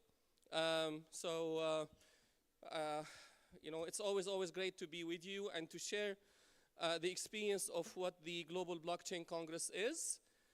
So I apologize for not being able to do that in the last 2 days, but at least I'm feeling a little bit better now, so I can talk to you personally, and thank you all for being part of this amazing edition. Again, you know, this is the 14th edition in Dubai, the 17th totally, yes, and globally. In addition to the ones in Dubai, we've done 3 international editions. And as my friend Talal Tabbah from CoinMinas have said, we have always been very proud of our consistency and the value that we bring to the community. We've done this event when Bitcoin is over, and good ideas will always get funded. And this is what we thrive to keep providing for our clients and our partners: access to investors and to bringing the best entrepreneurs to these investors so we can make them talk to each other. The way the event is built and the way the event is positioned is purely a platform to force people to talk to each other. And we're hoping by matching the best investors out there with the best project and entrepreneurs out there, magic will happen. And magic has been happening since we started 14 editions ago, and we hope that it will continue to happen forevermore. So thank you all for being part of this. Thanks the sponsor without whom we cannot do these events. Thank you for the investors who have taken time off their busy schedule to meet with these entrepreneurs and these founders and provide them with great support and feedback and investment opportunities. Thank you for our speakers for sharing their knowledge and their expertise with us. And thank you for our guests for being with us also. I want to thank Gordon also for always being present and excited to be the MC of the event. Thank you very much for all your effort. He's a new dad, so he's taking off time from his family and from his newborn. I want to thank also the team at Agora, Reem, Ubay, Yamin, Wissam. Thank you guys all for all your hard work and your support. And finally, we come now to the conclusion of the event with the awards ceremony. Now, again, the awards that we do are very unscientific, and they're meant to be a little bit of fun. And so the way we do it is we ask the investors after they meet with the project, what is the likelihood that they think this particular project will get funded? And they rate it from 0 to 10, and then we combine them all and we produce the biggest 3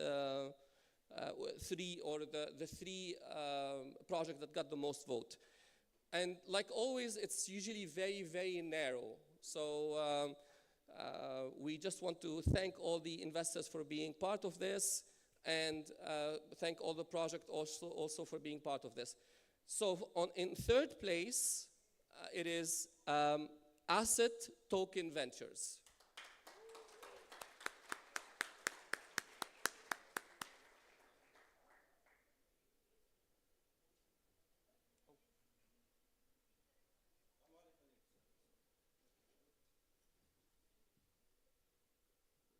take some pictures. Take some pictures.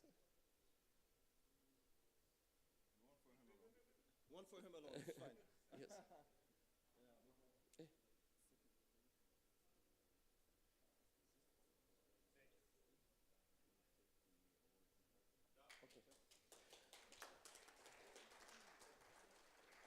Okay, second place is Clay Nation. And I believe that she's not here, but one of their earlier investors will take the prize on her behalf. Oh.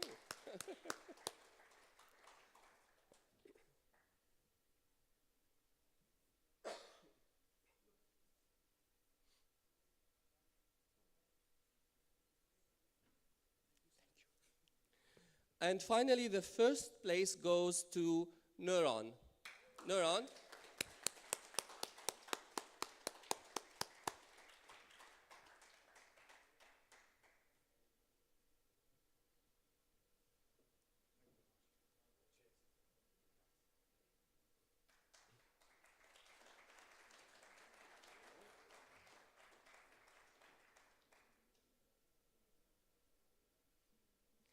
Okay, congratulations for all the winner. I hope to see most of you at the gala dinner tonight. Guys, if you can please put the slide for the gala dinner this evening. Okay, well, we're having the gala dinner, okay, the gala dinner. And we want to...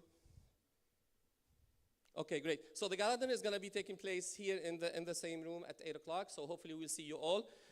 Thank you very much. This concludes our event, and thank you again from all of our team for being part of this, of the Global Blockchain Congress. Thank you.